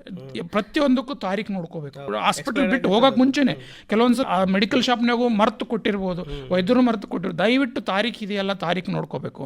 ಆಮೇಲೆ ಹಲವಾರು ಔಷಧ ಮಿಕ್ಸ್ ಮಾಡಿ ಕೊಟ್ಬಿಡ್ತಾರೆ. ಒಂದ್ಸಲ ಒಂದು ಟ್ಯಾಬ್ಲೆಟ್ ಸಿರಪ್ನ ಮಿಕ್ಸ್ ಮಾಡಿ ಆ ಸಿರಪ್ ಇನ್ನೊಂದ್ರಲ್ಲಿ ಮಿಕ್ಸ್ ಮಾಡಿ ಕೊಡ್ತಾರೆ. ದಯವಿಟ್ಟು ಹಂಗೆ ಮಿಕ್ಸ್ ಮಾಡಬೇಡ್ರಿ, ಒಂದಕ್ಕೊಂದು ತಾಳಮೇಳ ಆಗ್ತಿರಲ್ಲ. ಹಂಗಾಗಿ ಒಂದ್ರ ಆದನಂತ ಇನ್ನೊಂದು ಕೊಡ್ರಿ, ಒಂದು ಅರ್ಧ ಗಂಟೆ ಗ್ಯಾಪ್ ಮಾಡಿ ಕೊಡ್ರಿ. ಆಮೇಲೆ ನಿಲ್ಲಿಸ್ಬೇಕಾದ್ರೆ ಕೆಲವೊಂದು ಎಚ್ಚರ ಇರಬೇಕು. ನಾವು ಫಾರ್ ಎಕ್ಸಾಂಪಲ್ ಫಿಟ್ಸ್ ಔಷಧ ಮೊದಲು 2 ಇದ್ದರೆ ಆಮೇಲೆ 1 ಮಾಡ್ತೀವಿ. ಮೊದಲು 2 ಸಲ ತೊಗೊತಿದ್ರೆ ಮೊದಲು 1 ಸಲ ಮಾಡ್ತೀವಿ. ಆಮೇಲೆ 1 ಸಲ ತೊಗೊಳೋದನ್ನು 1 ಸಲ ಬಿಟ್ಟು ಇನ್ನೊಂದು ಸಲ ಒಂದು ದಿವ್ಸ ಬಿಟ್ಟು ಒಂದು ದಿವ್ಸ ತೊಗೊತೀವಿ. ಸಾವಕಾಶ ಬಂದ್ ಮಾಡಬೇಕು. ಪಟಕನ ಬಂದ್ ಮಾಡಿದರೆ ಒಳ್ಳೆ ಫಿಟ್ಸ್ ಬರೋ ಚಾನ್ಸ್ ಇರ್ತದೆ. ಹಂಗಾಗಿ ದಯವಿಟ್ಟು ಅದನ್ನು ನಾವು ಹೇಳಿದ ಪ್ರಕಾರ ಅದೇ ಥರ ಮಾಡಿಸ್ಬೇಕು. ಸರ್, ಈಗ ಇತ್ತೀಚೆಗೆ ನಡೀತಿಲ್ಲ ಸರ್ ಗುಜರಾತ್ ರಾಜಸ್ಥಾನದಲ್ಲಿ ಈ ಘಟನೆಗಳು, ಇದಕ್ಕೆ ಕಾರಣಗಳು ಏನಿರ್ಬೋದು? ಯಾಕಂದರೆ ಸಾಕಷ್ಟು ಜನಗಳು, ತಂದೆ ತಾಯಿಗಳು ಭಯಭೀತರಾಗಿದ್ದಾರೆ. ಈ ಕೆಮ್ಮಿನ ಔಷಧಿ ತೊಗೊಂಡ್ಬಿಟ್ರೆ ನನ್ನ ಮಗುಗೆ ಏನಾಗುತ್ತೋ ಈ ಆತಂಕದಲ್ಲಿ ಇವತ್ತು ಪ್ರತಿಯೊಬ್ಬ ತಂದೆ ತಾಯಿಗಳು ಆಲೋಚನೆಯಲ್ಲಿದ್ದಾರೆ. ಹಾಗಾಗಿ ಇದಕ್ಕೆ ಕಾರಣಗಳ ಬಗ್ಗೆ ಸ್ವಲ್ಪ ನಮ್ಮ ಕೇಳುಗರಿಗೆ ತಿಳಿಸಿ ಸರ್. ಇದರಲ್ಲಿ ರೋಗಿಗಳಿಂದ ಆಗುವಂಥ ಒಂದು ತಪ್ಪುಗಳನ್ನು ಹೇಳಿದ್ದೀನಿ. ಇನ್ನು ವೈದ್ಯರ ಕಡೆಯಿಂದ ಇಲ್ಲಿ ಏನಾಗಿದೆ ಅಂದರೆ, ಆ ಔಷಧ ಕೆಮ್ಮಿನ ಕೆಲವೊಂದು ಔಷಧಗಳನ್ನು, ಕೆಮ್ಮು ನೀವು ನೆನಪಿಡಬೇಕು ಒಂದು ರೋಗದ ಲಕ್ಷಣ, ಅದೇ ಒಂದು ರೋಗ ಅಲ್ಲ. ನೆಗಡಿ ಕೆಮ್ಮಾದರೂ ಕೆಮ್ಮು ಬರ್ತದೆ, ಅಸ್ತಮಾ ಇದ್ರೂ ಕೆಮ್ಮು ಬರ್ತದೆ, TB ಇದ್ರೂ ಕೆಮ್ಮು ಬರ್ತದೆ. ಯಾವುದು ಕೆಮ್ಮು ಬಂದಿದೆ ಅಂಥೇಳಿ ಅದ್ರ ಪ್ರಕಾರ ಕೆಮ್ಮಿನ ಔಷಧ ಕೊಡ್ತೀವಿ ನಾವು. ನಾನು ಭಾಳ ಈಗಂತೂ ಈ ಒಂದು ವಾರದ ಈ ಆದಾಳಿಂದ ಸುಮಾರು ಜನ ಫೋನ್ ಮಾಡ್ತಾರೆ, ವಾಟ್ಸಪ್ ಮಾಡ್ತಾರೆ, ಸರ್ ನೀವು ಕೆಮ್ಮು ಸಿರಪ್ ಕೊಟ್ಟಿರಿ ತೊಗೋಬೋದಾ, ಬೇರೆ ಡಾಕ್ಟರ್ ನಾನು ಕೆಮ್ಮು ಸಿರಪ್ ಕೊಟ್ಟಾರೆ ಹಿಂಗೆಲ್ಲ ಆಗ್ಬಿಟ್ಟದ ಅಂತ ತೊಗೋಬೋದಾ ಅಂತ. ನೆನ್ಪಿಡಬೇಕು, ಕೆಮ್ಮುನ ಯಾವುದೇ ಒಂದು ಶ್ವಾಸಕೋಶದಲ್ಲಿ ಪೈಪ್ ಏನಿರ್ತದೆ ಸಣ್ಣಾಗಿ ಬ್ರಾಂಕೋಸ್ಪಾಸಮ್ ಕಾಫ್ ಅಂತೀವಿ ನಾವು, ದಮ್ ಬರೋಂಥ ಕಾಫು, ವೀಸಿಂಗ್ ಬರೋಂಥ ಕಾಫು, ಅದಕ್ಕೆ ನಾವು ಬ್ರಾಂಕೋ ಡೈಲೇಟರ್ ಅಂತ. ಅವಾದ ಪೈಪು ಜಾಸ್ತಿ ಆಗೋಂಥದ್ದು ಔಷಧ ಕೊಡ್ತೀವಿ. ಅದನ್ನು ಎಲ್ಲ ವಯಸ್ಸಿಗೆ 1.5-2 ತಿಂಗಳಾದ್ಮೇಲೆ ಎಲ್ಲ ವಯಸ್ಸಿನವರಿಗೂ ಕೊಡ್ಬೋದು. ಬಟ್ ಕೆಮ್ಮು ಬರದೇ ಇರೋಂಥ ಒತ್ತಡ ಮಾಡಿ ಬಂದ್ ಮಾಡೋಂಥ ಔಷಧ ಇರ್ತಾವೆ, ನಾವು ಕಾಫ್ ಸಪ್ರೆಸೆಂಟ್ ಅಂತೀವಿ. ಅದನ್ನು ದಯವಿಟ್ಟು 5 ವರ್ಷದೊಳಗೆ 4 ವರ್ಷ ಒಳಗೆ ಕೊಡಬಾರ್ದು. 2 ವರ್ಷದೊಳಗಂತೂ ಅಲ್ಬುತ ಕೊಡೇಬಾರ್ದು. ಅದನ್ನು ಕೊಡೋದ್ರಿಂದ ಒಂದು ನಾ ಹೇಳಿದ್ವಿ ಎಲ್ಲ ಮಿಕ್ಸರ್ ಇರ್ತಾವ, ಅದರಿಂದ ಸೈಡ್ ಎಫೆಕ್ಟ್ ಆಗುತ್ತೆ. ಇದರಿಂದನೇ ಈಗೇನು ಕೊಡ್ತೀವಿ ನಾವು, ಕೆಮ್ಮಿನ ಔಷಧಿಯಿಂದ ಹುಡುಗರು ಮಬ್ಬಾಗೋ ಚಾನ್ಸ್ ಇರ್ತದೆ. ಉಸಿರಾಟಕ್ಕೆ ಮೊದಲೇ ತೊಂದರೆ ಇರೋದ್ರಿಂದ ಇದು ಇನ್ನೊಂದು ಸ್ವಲ್ಪ ಎಚ್ಚರ ತಪ್ಪಿಸಿ ಆ ಮಗು ಉಸಿರಾಡೋಕ್ಕೆ ಬಡದಾಡಿ ಪ್ರಯತ್ನ ಮಾಡ್ತಿರ್ತದೆ, ಆ ಪ್ರಯತ್ನ ನಿಂದಿರಿಸ್ಬಿಡ್ತದೆ. ಹಂಗಾಗಿ ಉಸಿರು ನಿಂತ್ಕೊಳ್ಳೋ ಚಾನ್ಸ್ ಇರ್ತದೆ. ಒಂದೊಂದ್ಸಲ ಮೆದುಳಿಗೆ ಏರಿ ಫಿಟ್ಸ್ ಬರೋ ಚಾನ್ಸ್ ಇರ್ತದೆ. ಒಂದ್ಸಲ ಈಗ ಮಕ್ಕಳಿಗಾದಂಗೆ ಕಿಡ್ನಿ ಫೇಲ್ ಆಗಿಬಿಡ್ತದೆ ಜಾಸ್ತಿ ಕೊಡೋದ್ರಿಂದ. ಸ್ವಲ್ಪ ಕೊಟ್ಟರು ಆ ವಯಸ್ಸು ಪ್ರಕಾರ ಯಾಕೆ ಕೊಡಬಾರ್ದು. ಸಣ್ಣ ವಯಸ್ಸು ನೀವು ನೆನಪಿರಬೇಕು, ಅದೇ ಔಷಧ ನೀವು ತೊಗೊಂಡ್ರೆ ಅದು ರಾಂಗ್ ಮೆಡಿಸಿನ್ ಇದ್ರೂ ಅಥವಾ ರೋಗ ಡೋಸ್, ಬಿಕಾಸ್ ನಿಮ್ಮ ದೇಹ 80-100 kg ಇರ್ತದೆ. ಅದು ಔಷಧ ನಾವು 5 ml ಕೊಟ್ಟರು ನಿಮ್ಮ ದೇಹ ತಡ್ಕೊತದೆ. ಯಾಕಂದ್ರೆ ಕಿಡ್ನಿ ಸ್ಟ್ರಾಂಗ್ ಇರ್ತಾವೆ, ದೇಹ ದೊಡ್ಡದಿರ್ತದೆ. ಈಗ ಹಂಗೆ ಒಂದು ಬಕೆಟ್ನಲ್ಲಿ 1 ಹಳ್ಳ ಉಪ್ಪು ಹಾಕಿದರೆ ನಿಮಗೆ ಏನು ಟೇಸ್ಟ್ ಗೊತ್ತಾಗಲ್ಲ. ನೀನು 1 ಚಮಚದಲ್ಲಿ 1 ಹಳ್ಳ ಉಪ್ಪು ಹಾಕಿದರೆ ಎಕ್ದಮ್ ಉಪ್ಪು ಅನ್ನಿಸ್ತದೆ. ಯಾಕಂದ್ರೆ ಆ ಸೈಜ್ ಕಡಿಮೆ ಇರ್ತದೆ, ಮಗುನ ಸೈಜ್ ಕಡಿಮೆ ಇರ್ತದೆ. ಹಂಗಾಗಿ ನೀವು ಸ್ವಲ್ಪ ಹೆಚ್ಚು ಕಡಿಮೆ ಔಷಧ ಮಾಡಿದ್ರು ಅದು ಮಗುವಿನ ದೇಹಕ್ಕೆ ಅನಾಹುತ ಆಗುತ್ತೆ, ಯಾಕಂದ್ರೆ ಅದ್ರ ಸೈಜ್ ಕಡಿಮೆ ಇರ್ತದೆ. ಹಂಗಾಗಿ ಕೆಮ್ಮು ನೆಗಡಿ ಔಷಧ 3-4 ಕಾಂಬಿನೇಷನ್ ಇರೋ ಆದಷ್ಟು ಕೊಡೋದು ಕಡಿಮೆ ಮಾಡಬೇಕು. ಆಮೇಲೆ ಕೊಡೋದಾದರೆ ಅವ್ರಿಗೆ ಹೇಳಿ ಯಾವ ವಯಸ್ಸಿಗೆ ಇರ್ತದೆ. 6 ತಿಂಗಳು ಹೇಳಿದೆ, 4 ವರ್ಷ 6 ವರ್ಷದ ಕೆಳಗೆ ಕೊಡೋಂಗಿಲ್ಲ. ಕೊಡಬೇಕಾದ್ರೆ ಬೇರೆ ಔಷಧಿ ಇದಾವೆ, ಅದು ಅನಾಹುತ ಆಗಲಾರ್ದಂಗೆ ಹೇಳಿದೆ, ಬ್ರಾಂಕೋ ಡೈಲೇಟರ್ ಅಂತ, ಅದನ್ನು ಕೊಡ್ಬೋದು. ಕಾಫ್ ಬರಲಾರ್ದಂಗೆ ಮತ್ತು ಒತ್ತಡ ಮಾಡಿ ಮಲಗಂಗ ಅಂತ ಕೊಡಬಾರ್ದು. ಭಾಳ ಜನ ಅಂತಾರೆ, ಸರ್ ನನಗೆ ಡಿಸ್ಟರ್ಬ್ ಆಗ್ತದೆ, ರಾತ್ರಿ ಎಲ್ಲ ಕೆಮ್ತದೆ, ನಾನು ಜಾಬಿಗೆ ಹೋಗ್ಬೇಕು, ಮುಂಜಾನೆ ಹೋಗ್ಬೇಕು, ಮಗು ನಿದ್ದೆ ಮಾಡ್ಬೇಕು. ನೋಡ್ರಿ, ನಿದ್ದೆ ಮಾಡೋಕೆ ನಾನು ಔಷಧ ಕೊಟ್ಟೆ ಅಂದರೆ ನಾನು ಹೇಳ್ತೀನಪ್ಪ, ನೀನು ಕೂಡ ನಾನು ಜೈಲಿಗೆ ಹೋಗ್ಬೇಕಾಗ್ತದೆ. ನಿದ್ದೆ ಔಷಧ ನಿನಗೆ ತ್ರಾಸ ಆಗುತ್ತಂತ ನಿನಗೆ ಆ ಮಗುನ ಮಲ್ಸಕ್ಕೆ ನಾನು ಬರಲ್ಲ. ಅದು ಕೊಡೋದ್ರಿಂದ ಅನಾಹುತ. ಮಕ್ಕಳಿಗೆ ತೊಂದರೆ ಆಗ್ಬೇಕಾದ್ರೆ ನನ್ನ ಸಲ ನನ್ನ ತಂದೆ ಅಪ್ಪ ಅಮ್ಮ ತ್ರಾಸ ಪಟ್ಟಿದ್ದಾರೆ, ನನ್ನ ಮಕ್ಕಳ ಸಲ ನಾನು ತ್ರಾಸ ಪಟ್ಟಿದ್ದೀನಿ. ನಿನ್ನ ಮಕ್ಕಳ ಸಲ ನೀನು ತ್ರಾಸ ತಗೋಬೇಕು. ಎಲ್ಲದಕ್ಕೂ ದಯವಿಟ್ಟು ಶಾರ್ಟ್ ಕಟ್ ಹುಡುಕ್ಬೇಡ್ರಿ, ಅದರಿಂದ ಅನಾಹುತ ಆಗುತ್ತೆ. ಯಾಕಂದ್ರೆ ಇದೇನೋ ಕೆಮ್ಮದ್ ಬಿಟ್ಟು ಗುಮ್ಮತ್ ತಗೊಳ್ಳೋದಂತಾರೆ ಹಳ್ಳಿ. ಸಣ್ಣ ಪ್ರಮಾಣ ಕಡಿಮೆ ಮಾಡೋಕೆ ದೊಡ್ಡ ಅನಾಹುತ ಮಾಡ್ಕೊಳ್ಳೋದ್ರೆ ಯಾವ ಶೆಣೆತನ ಇರ್ತದೆ. ಹಂಗಾಗಿ ಅದನ್ನ ಕೆಮ್ಮಿನ ಔಷಧಿ ಈ ಅನಾಹುತ ಆಗುತ್ತೆ. 4-6 ವರ್ಷದ ಒಳಗಿದ್ದ ಹುಡುಗರಿಗೆ ಕೆಮ್ಮಿನ ಔಷಧ ತಗೋಬೇಡ್ರಿ. ಕೊಡೋದೇ ಆದರೆ ಬೇರೆ ಥರ ಕೆಮ್ಮಿನ ಟಾನಿಕ್ ಇರ್ತಾವೆ, ಅದನ್ನು ತಗೊಳ್ರಿ. ಆಮೇಲೆ ನೆನಪಿಡಬೇಕು, ಕೆಮ್ಮು ಸಾಮಾನ್ಯವಾಗಿ 10-12 ದಿವಸ ಇರುತ್ತೆ, ಒಂದೇ ಸಲ ಕಡಿಮೆ ಆಗಲ್ಲ. ಅದಕ್ಕೆ ನೀವು ಪ್ರಿಪೇರ್ ಆಗಿರಿ ಮೆಂಟಲಿ. ಸರ್, ಎಷ್ಟೋ ಜನ ಮಕ್ಕಳು ಕೆಮ್ಮಿನ ಔಷಧಿ ತಗೊಂಡು ಆದಮೇಲೆ ಕೂಡ ಕೆಮ್ಮು ಕಂಟಿನ್ಯೂ ಬರ್ತದೆ ಅನ್ನುವಂಥ ಆತಂಕದಲ್ಲಿ ತಂದೆ ತಾಯಿಗಳು ವೈದ್ಯರ ಹತ್ರ ಬರ್ತಿರ್ತಾರೆ. ಕೆಮ್ಮಿನ ಔಷಧಿ ಇಷ್ಟೇ ಪ್ರಮಾಣದಲ್ಲಿ ತೊಗೋಬೇಕು, ಹೀಗೆ ತೊಗೋಬೇಕಂತ ವೈದ್ಯರು ಸಲಹೆ ಕೊಟ್ಟರು ಕೂಡ ಯಾವುದೋ ಒಂದು ನಿರ್ಲಕ್ಷ್ಯಕ್ಕೆ ಏನು ಔಷಧಿಗಳು ತಂದು ಹಾಕಿರ್ತಾರೆ. ಈ ಒಂದು ಭಯಕ್ಕೆ ಪಾಲಕರಿಗೆ ಏನು ಸಲಹೆ ಸೂಚನೆಗಳು ಕೊಡಲಿಕ್ಕೆ ಇಷ್ಟಪಡ್ತೀರಿ? ನಾನು ಹೇಳಿದೆ ನಿಮ್ಗೆ, ಒಂದು ಔಷಧ ಅನ್ನೋದು ಹೆಂಗಂದರೆ ವಿಷನೇ ಸರಿ ಪ್ರಮಾಣ ತಗೋದಲ್ಲಿ ಔಷಧ ಆಗಿ ಆ್ಯಕ್ಟ್ ಆಗುತ್ತೆ. ಔಷಧನೇ ಸರಿಯಾಗಿ ಹೆಚ್ಚು ಪ್ರಮಾಣ ತೊಗೊಂಡ್ರೆ ವಿಷಯ ಆಗುತ್ತೆ. ಹಂಗಾಗಿ ಆ ವಯಸ್ಸಿಗೆ ನಾವು ಮಕ್ಕಳ ಡಾಕ್ಟರ್ ಯಾವಾಗಲೂ ನಾನು ಹೇಳ್ತಿರ್ತೀನಿ, ಮಕ್ಕಳ ಡಾಕ್ಟರ್ ಅಂದ್ರೆ ಬಂಗಾರ ಮಾರೋರು ಇದ್ದಂಗೆ ಅಂತ. ನೀವು ತೂಕ ಮಾಡ್ಲಾರ್ದು ನಾನು ಒಳಗೆ ಬಿಡೋಲ್ಲ. ತೂಕ ಮಾಡಿ ಆ ತೂಕಕ್ಕೆ ಇಷ್ಟು ಕೆಜಿಗೆ ಒಂದು ಕೆಜಿಗೆ ಇಷ್ಟೇ ಪ್ರಮಾಣ ಮಿಲಿಗ್ರಾಮ್ ಕೊಡ್ಬೇಕಂತ ಇರ್ತದೆ. ಅದರ ಪ್ರಕಾರ ತಗೊಂಡ್ರೆ ಭಾಳ ಟೈಮ್ನಲ್ಲಿ ಏನೂ ಆಗಲ್ಲ. ಬಟ್ ನಾವು ಭಾಳ ಟೈಮ್ನಾಗ ಏನು ಮಾಡ್ತೀವಿ ಅಂದರೆ, ಈಗ ಕೊಟ್ಟಿವಿ 1 ಅವರ್ನಾಗ ಜ್ವರ ನಿಂದಿರಲಿಲ್ಲ ಅಂದ್ರೆ ಇನ್ನೊಂದ್ಸಲ ಹಾಕ್ಬಿಡೋದು ಔಷಧ ಅದನ್ನೇ. ಆಮೇಲೆ 5 ml ಕಡಿಮೆ ಆಗಲಿಲ್ಲ ಅಂದರೆ 10 ml 15 ml ಹಾಕ್ಬಿಡೋದು, ಬೇಗ ಆಗಿಬಿಡ್ಬೇಕಂತ. ಈಗ ಹೆಂಗೆ ರೈತರು ಭಾಳ ಟೈಮ್ನಾಗ ಈಗ ಹೆಂಗೆ ನಾವು ಆಹಾರ ಯಾಕೆ ಕುಲಗಡ್ತಾ ಇದೆ ಅಂದರೆ, ಜಲ್ದಿ ಬರಲಿ ಅಂತೇಳಿ ಭಾಳ ಗೊಬ್ಬರ ಹಾಕೋದು, ಕ್ರಿಮಿ ಕಂಟ್ರೋಲ್ ಆಗಂತೇಳಿ ಜಗ್ಗಿ ಔಷಧ ಹೊಡೆಯೋದು. ಅದರಿಂದ ಏನು ಅನಾಹುತ ಆಗುತ್ತೆ ಪ್ರಾಬ್ಲಮ್ ಅದು ಗೊತ್ತಿಲ್ಲ. ಕೆಲವೊಂದು ಇಮಿಡಿಯೇಟ್ಲಿ ಹಿಂಗೆ ಆಗುತ್ತೆ. ಈಗ ನಿನ್ನೆ ಮೊನ್ನೆ ಆಯ್ತಲ್ಲ, ಇದು ಇಮಿಡಿಯೇಟ್ಲಿ ಗೊತ್ತಾಗುತ್ತೆ. ಕೆಲವೊಂದನ್ನ ತಿಂಗಳಗಟ್ಟಲೆ ತೊಗೊತದ, ಡಾಕ್ಟ್ರಿಗೂ ಗೊತ್ತಾಗಲ್ಲ, ನಿಮಗೂ ಗೊತ್ತಾಗಲ್ಲ. ಯಾಕಂದ್ರೆ ಟೆಸ್ಟೇ ಮಾಡಲ್ಲ ನಾವು. ಫಾರ್ ಎಕ್ಸಾಂಪಲ್ ಕೆಲವೊಂದು ಔಷಧಿ ಕಿಡ್ನಿ ಕೆಡ್ತಾವ, ಈಗ ಆಗಲ್ಲ, ಇವತ್ತು ಕೊಟ್ಟಿದ್ದು 2 ತಿಂಗಳು 3 ತಿಂಗಳು ಆದಮೇಲೆ ಆಗುತ್ತೆ. ಜಾಸ್ತಿ ಪ್ರಮಾಣ, ಜಾಸ್ತಿ ಟೈಮು, ಜಾಸ್ತಿ ಸಮಯ ತಗೋಬಾರ್ದು. ನಾನು ಕೆಲವೊಂದು ಆಂಟಿಬಯೋಟಿಕ್ 3 ದಿವಸಕ್ಕೆ 5 ದಿವಸಕ್ಕೆ ಬಂದ್ ಮಾಡಿ ಅಂತ ಹೇಳಿದ್ರೆ 10-12 ದಿವಸ ಆಗಿ ಹಂಗೆ ತೊಗೊತಾ ಇರ್ತಾರೆ ಅದನ್ನ ಔಷಧಿನ. ಅದು ಬಾಟ್ಲ್ ಐತೆ ಅಂತ ಹೇಳೋದು ತಗೊಳ್ಳೋದು, ಅದಕ್ಕೆ ವೇಸ್ಟ್ ಮಾಡಬಾರ್ದು ಸರ್, ರೊಕ್ಕ ವೇಸ್ಟ್ ಆಗಬಾರ್ದು ಸರ್ ಅಂತೇಳಿ ತೊಗೊಂಡ್ವಿ. ಅದಕ್ಕೆ ನನಗೆ ಕೆಲವೊಂದು ಔಷಧಿ ನೀವು ಹೇಳ್ದಂಗೆ ಪ್ರಮಾಣ ವೇಸ್ಟ್ ಆಗುತ್ತೆ. ಅದು ಯಾಕಂದರೆ ನನ್ನ ಕೈಯಲ್ಲಿ ಅದು ಪ್ರಮಾಣ ನಿರ್ಧಾರ ಮಾಡೋದು ನನ್ನ ಕೈಯಾಗಿಲ್ಲ. 10 ml ಬರೋ ಔಷಧ 30 ml ಬಾಟ್ಲ್ ಇರ್ತದೆ, 30 ml ಬಾಟ್ಲ್ 60 ml ಬಾಟ್ಲ್ ಇರ್ತದೆ. ಅದನ್ನು ವೇಸ್ಟ್ ಆಗುತ್ತೆ ಅಂತ ನನಗೆ ಗೊತ್ತಿತ್ತು, ನಾನು ಬರಿಬೇಕಾಗತ್ತೆ. ಯಾಕಂದರೆ ಅದು ಕಡಿಮೆ ಬಾಟ್ಲ್ ನಂತಲ್ಲಿ ಇಲ್ಲ. ಅದಕ್ಕೆ ಅದು ವೇಸ್ಟ್ ಆಗುತ್ತೆ ಅಂದರೂ ಪರವಾಗಿಲ್ಲ, ಎಷ್ಟು ದಿವಸ ಇರ್ತಾರೆ ಅಷ್ಟು ದಿವಸ ತಗೊಳ್ರಿ. ಆಯ್ತು ಅಂತ ಜಾಸ್ತಿ ದಿವಸ ಕೊಡೋದು, ಕಡಿಮೆ ಆಗಲಿಲ್ಲ ಅಂತ ಜಾಸ್ತಿ ಟೈಮ್ ಕೊಡೋದು, ಅದನ್ನೇ ಜಾಸ್ತಿ ಪ್ರಮಾಣ ಕೊಡೋದು ಮಾಡಿದರೆ ಅನಾಹುತಕ್ಕೆ ಆಹ್ವಾನ ಮಾಡಿದಂಗೆ. ಹೌದು ಸರ್. ಈಗ ಈ ಘಟನೆಗಳಾದವಲ್ಲ ಸರ್, ಈಗ ನೇರವಾಗಿ ವೈದ್ಯರನ್ನೇ ದೋಷಿಗಳನ್ನಾಗಿ ಮಾಡ್ತಾರೆ. ವೈದ್ಯರು ಇದನ್ನು ಕೊಟ್ಟರು, ಔಷಧಿ ಕೊಟ್ಟರು, ನಮ್ಮ ಮಗುಗೆ ಹಿಂಗಾಯಿತು, ಪ್ರಾಣ ಹೋಯ್ತು ಅಂತೇಳಿ ಜೈಲಿಗೆ ಆಗ್ತಕ್ಕಂಥ ಉದಾಹರಣೆಗಳು ಇದ್ದವು. ಮೊನ್ನೆ ಕೂಡ ಅದೇನೇ ಆಯಿತು. ಹೀಗಾಗಿ ಈ ಔಷಧಿಗಳಲ್ಲಿ ಯಾರನ್ನ ದೂರಬೇಕು, ಈ ಘಟನೆಗಳಾದಾಗ ಯಾರು ಹೊಣೆಗಾರರು ಅನ್ನುವಂಥ ಪ್ರಶ್ನೆ ಬಂದಾಗ ತಾವು ವೈದ್ಯರಾಗಿ ಏನು ಹೇಳಕ್ಕೆ ಇಷ್ಟಪಡ್ತೀರಿ? ನೆನಪಿರಬೇಕು, ಇದನ್ನ ನಾವು ಮನುಷ್ಯರಿಗೆ ಕಾಣಂಥದ್ದು ಯಾರಂದ್ರೆ, ನಿಮಗೆ ಯಾರು ಲಾಸ್ಟಿಗೆ ನಿಮ್ಗೆ ಔಷಧ ಕೊಟ್ರಪ್ಪ, ಡಾಕ್ಟರ್ ಬರೆದಾರ ಅದಕ್ಕೆ ಹಿಂಗಾಗ್ಯದಂತ. ಬಟ್ ಡಾಕ್ಟ್ರ್ ತಲ್ಲಿ ನೆನಪಿಡಬೇಕು, ಡಾಕ್ಟ್ರಿಗೆ ಯಾವ ರೋಗಕ್ಕೆ ಯಾವ ಔಷಧ ಅಂತ ಗೊತ್ತಿರ್ತದೆ ಹೊರತು ಈ ಮೆಡಿಸಿನ್ನಲ್ಲಿ ಏನು ಕಲಬೆರಕೆ ಆಗಿದೆ, ಏನು ಕಲಬೆರಕೆ ಔಷಧ ಕೊಡೋದು ಏನು ಔಷಧ ಇರುತ್ತೆ ಗೊತ್ತಿರುತ್ತೆ. ಅದ್ರೊಳಗೆ ಏನು ಹೇಳಿದ್ನಲ್ಲ ಮೊನ್ನೆ, ಅದು ಏನು ಮಿಕ್ಸ್ ಅಂತ ಯಾರು ಬರೆದಿರಲ್ಲ. ಸರ್ಕಾರ ಹೇಳಿರ್ತದೆ, ಫಿಕ್ಸ್ ಮಾಡಿರ್ತದೆ, ಅದ್ರ ಪ್ರಕಾರ ಅವ್ರು ಮಾಡಬೇಕು. ಈಗ ಡೈಥೈಲ್ ಗ್ಲೈಕಾನ್ ಅಂತ ಮಿಕ್ಸ್ ಆಗಿ ಅದರೊಂದು ಏನು ಪ್ರಾಣ ಕಳ್ಕೊಂಡವ, ಅದ್ರ ಬಾಟ್ಲಲ್ಲಿ ಮೆನ್ಷನ್ನೇ ಮಾಡಿರಲ್ಲ, ಅವ್ರು ಬರದೇ ಇರಲ್ಲ. ಔಷಧ ಏನಿರ್ತದೆ ಅದನ್ನ ಮಾತ್ರ ಬರೆದಿರ್ತಾರೆ. ಅದು ಕರಗಲಾರದಂತ ಇಡೋ ಅಂತ ಏನೇನು ಅದ್ರ ಒಳಗೆ ಅವಯವಗಳು ಇರ್ತಾವೆ ಅದು ಯಾರೂ ಮೆನ್ಷನ್ ಮಾಡಿರಲ್ಲ. ಅದು ನನ್ನ ಕೈಯಲ್ಲಿ ಇಲ್ಲ. ಅದು ಔಷಧ ಕಂಪನಿಗಳು ಒಳ್ಳೆ ಕಂಪನಿಗಳು ಆಗಬೇಕು. ಅದಕ್ಕೆ ನಾವು ಯಾವಾಗಲೂ ಹೇಳೋದು, ಒಳ್ಳೆ ಕಂಪನಿ ಔಷಧ ತಗೊಳ್ರಿ, ಸ್ಟ್ಯಾಂಡರ್ಡ್ ಕಂಪನಿ ತಗೊಳ್ರಿ. ಎಲ್ಲೆಲ್ಲೋ ಹೋಗಿ ಕಡಿಮೆ ಸಿಗ್ತದಂತ ಯಾರ್ಯಾರೋ ಬಣ್ಣದ ಔಷಧ ತೊಗೊಂಬಂದ್ಬಿಡ್ತಾರೆ. ಸ್ವಲ್ಪ ತುಟ್ಟಿ ಆದರೂ ಪರವಾಗಿಲ್ಲ, ಒಳ್ಳೆ ಕಂಪನಿ ಔಷಧ ತಗೊಳ್ರಿ. ಒಳ್ಳೆ ಕಂಪನಿಯಿಂದ ಆಗಲ್ಲ ಅಂತಲ್ಲ, ಬಟ್ ಪ್ರಮಾಣ ಬಹಳ ಕಡಿಮೆ. ಯಾಕಂದ್ರೆ ಅವರಿಗೆ ತಮ್ಮ ಕಂಪನಿಯ ಹೆಸರು, ತಮ್ಮ ಕಂಪನಿ ಮರ್ಯಾದೆ ಮುಖ್ಯ ಆಗಿರ್ತದೆ, ಎಲ್ಲ ರೊಕ್ಕ ಮಾಡ್ಕೊಳ್ಳೋದಲ್ಲ. ನೋಡಿ, ಎಲ್ಲ ಔಷಧ ಕಂಪನಿಗಳು ಬಿಸ್ನೆಸ್ ಮಾಡೋಕ್ಕಾದ್ರೆ ರೊಕ್ಕ ಮಾಡಿ, ಯಾರು ನಮಗೆ ಫ್ರೀ ಕೊಡಲ್ಲ. ಬಟ್ ಕ್ವಾಲಿಟಿ, ಅದರ ಪ್ರಮಾಣ ಅದು ಚಲೋ ಇತ್ತು ಅಂದರೆ ಒಳ್ಳೆಯದು. ಹಂಗಾಗಿ ಒಂದು ಡಾಕ್ಟರ್ ಬರೆದಿನ ಅನ್ನೋದಕ್ಕೆ ತೀರ್ಕೊಂಡೋದ್ರಾಗ ಅತ ಕಾರಣ ಆಗಲ್ಲ ಭಾಳ ಟೈಮ್ನಲ್ಲಿ. ಕೆಲವೊಂದು ಕಡೆ ಆಗಿದೆ, ಅದು ಇಲ್ಲ ಅನ್ನಲ್ಲ, ಭಾಳ ಟೈಮ್ನಲ್ಲಿ. ಇದು ಒಂದು ಈಗ ಉದಾಹರಣೆ ಹೇಳಿದೆ, ಮೊನ್ನೆ ಈಗ ಒಂದು 2-3 ವರ್ಷದ ಹಿಂದೆ ಟ್ಯುಬೆಕ್ಟಮಿ ಮಾಡಿ ಮಕ್ಕಳು ಆಗಲಾರ್ದಂಗೆ ಆಪರೇಷನ್ ಮಾಡಿ ಒಂದು 5-6 ಜನ ತಾಯರು ತೀರ್ಕೊಂಡೋದ್ರೆ ಡಾಕ್ಟರ್ನ ಇಮಿಡಿಯೇಟ್ಲಿ ಸಸ್ಪೆಂಡ್ ಮಾಡಿದರು. ಆಮೇಲೆ 1 ತಿಂಗಳಾದಮೇಲೆ ಆ ತಾಯಂದಿರು ತೊಗೊಂಡಂತಿರೋ ಒಂದು ಟ್ಯಾಬ್ಲೆಟ್ನಲ್ಲಿ ಇಲಿ ಪಾಷಾಣ ಐತೆ ಅಂತ ಬಂದರು. ಅಂದರೆ ಇದು ಇಲಿ ಪಾಷಾಣ ಔಷಧದಲ್ಲಿ ಹೆಂಗೆ ಬರಬೇಕು, ಅದಕ್ಕೆ ಯಾರು ಹೊಣೆ? ಅದಕ್ಕೆ ದಯವಿಟ್ಟು ಇದು ವೈದ್ಯರಿಂದ ಸೀದಾ ಅಂತಲ್ಲ, ಏನು ಕಾರಣ ಅಂತ ಕಂಡುಹಿಡಬೇಕು. ಪೇಷಂಟ್ ತೀರ್ಕೊಂಡಿರ್ತಾರೆ, ಅದಕ್ಕೆ ಅವ್ರು ಪೋಸ್ಟ್ ಮಾರ್ಟಮ್ ಅಂತ ಮಾಡಬೇಕು, ಆ ಔಷಧ ಬಾಟ್ಲಿನ ಪರೀಕ್ಷೆ ಕಳಿಸ್ಬೇಕು. ಅದು ಎಲ್ಲ ಆದಮೇಲೂ ಡಾಕ್ಟರ್ ತಪ್ಪು ಅಂತೇಳಿದ್ರೆ ದಯವಿಟ್ಟು ಏನೇನು ಶಿಕ್ಷೆ ಕೊಡ್ತದೆ ಅದು ಕೊಡ್ಬೋದು. ಬಟ್ ಅದನ್ನು ನಾವೇನಂತ ನೀಜರ್ಕ್ ರಿಯಾಕ್ಷನ್ ಹಿಂಗೆ ಬಂದ ತಕ್ಷಣ ನಾವು ಸಿಗೋರು ಯಾರು ವೈದ್ಯರನ್ನ ಸಸ್ಪೆಂಡ್ ಮಾಡಿರಿ, ಪೇಷಂಟ್ಗಳಿಗೆ ಸಮಾಧಾನ ಮಾಡಿರಿ, ಮತ್ತು ಅದು ಏನು ಕಾರಣ ಅದನ್ನು ಮರ್ತು ಬಿಡ್ರಿ. ಹಾಗಾಗಿ ದಯವಿಟ್ಟು ವೈದ್ಯರಲ್ಲ. ನೆಕ್ಸ್ಟ್ ನಾನು ಹೇಳಿದೆ ಔಷಧಿನ ಹೆಂಗೆ ಬರ್ತದೆ ಅಂತ ನೋಡೋಣ. ಮೊದಲು ರೋಗಿ ಬಗ್ಗೆ ಹೇಳಿದೆ, ಆಮೇಲೆ ವೈದ್ಯ ಬರೆಯೋದ್ರ ಬಗ್ಗೆ ಹೇಳಿದೆ, ಅದರಿಂದ ಮೆಡಿಕಲ್ ಶಾಪ್ ದಯವಿಟ್ಟು ಎಲ್ಲ ಮೆಡಿಕಲ್ ಶಾಪ್ನಲ್ಲಿ ಒಂದು ಪ್ರಮಾಣೀಕರಿಸಿದ ವೈದ್ಯ ಆ ಔಷಧ ಕೊಡೋಂಥ ವ್ಯಕ್ತಿ ಇರೋ ಭಾಳ ಟೈಮ್ನಲ್ಲಿ ಇದು ಇರಲ್ಲ. ಯಾರನ್ನು ಕೂಡಿಸಿಬಿಟ್ಟಿರ್ತಾರೆ, ಅವ್ರಿಗೆ ಗೊತ್ತಿರಲ್ಲ ಯಾವ ಮೆಡಿಸಿನ್ ಏನು ಅಂತ. ಅದನ್ನು ಒಂದು ಬರೋದ್ರೆ ಇದು ಅದು ಒಂದೇ ತೊಗೊಳಮ್ಮ, ಇದು ಒಂದೇ ಕಂಪ್ನಿ ಬೇರೆ ಅದು ಇದು ತೊಗೊಳಮ್ಮ, ಇದು ಒಂದೇ ಥರ ಇರ್ತದೆ ತೊಗೊಳಮ್ಮ ಅಂತ 2-3 ಅಕ್ಷರ ನೋಡಿ ಅದು ಸೇಮ್ ಇರೋದಂತ ಕೊಟ್ಬಿಡ್ತಾರೆ. ಅದು ದಯವಿಟ್ಟು ಹಂಗೆ ಮಾಡ್ಕೋಬಾರ್ದು. ಆಮೇಲೆ ಬರೋಬ್ಬರಿ ಅದನ್ನು ಈ ಟೆಂಪ್ರೇಚರ್ನಲ್ಲಿ ಸ್ಟೋರ್ ಮಾಡಿರ್ಬೇಕು, ಹಿಂಗೆ ಇಟ್ಟಿರ್ಬೇಕು ಅಂತಿರ್ತದೆ. ಅದೇ ಪ್ರಮಾಣದಲ್ಲಿ ಔಷಧ ಅಂಗಡಿಯಾಗಿ ಇಡಬೇಕು.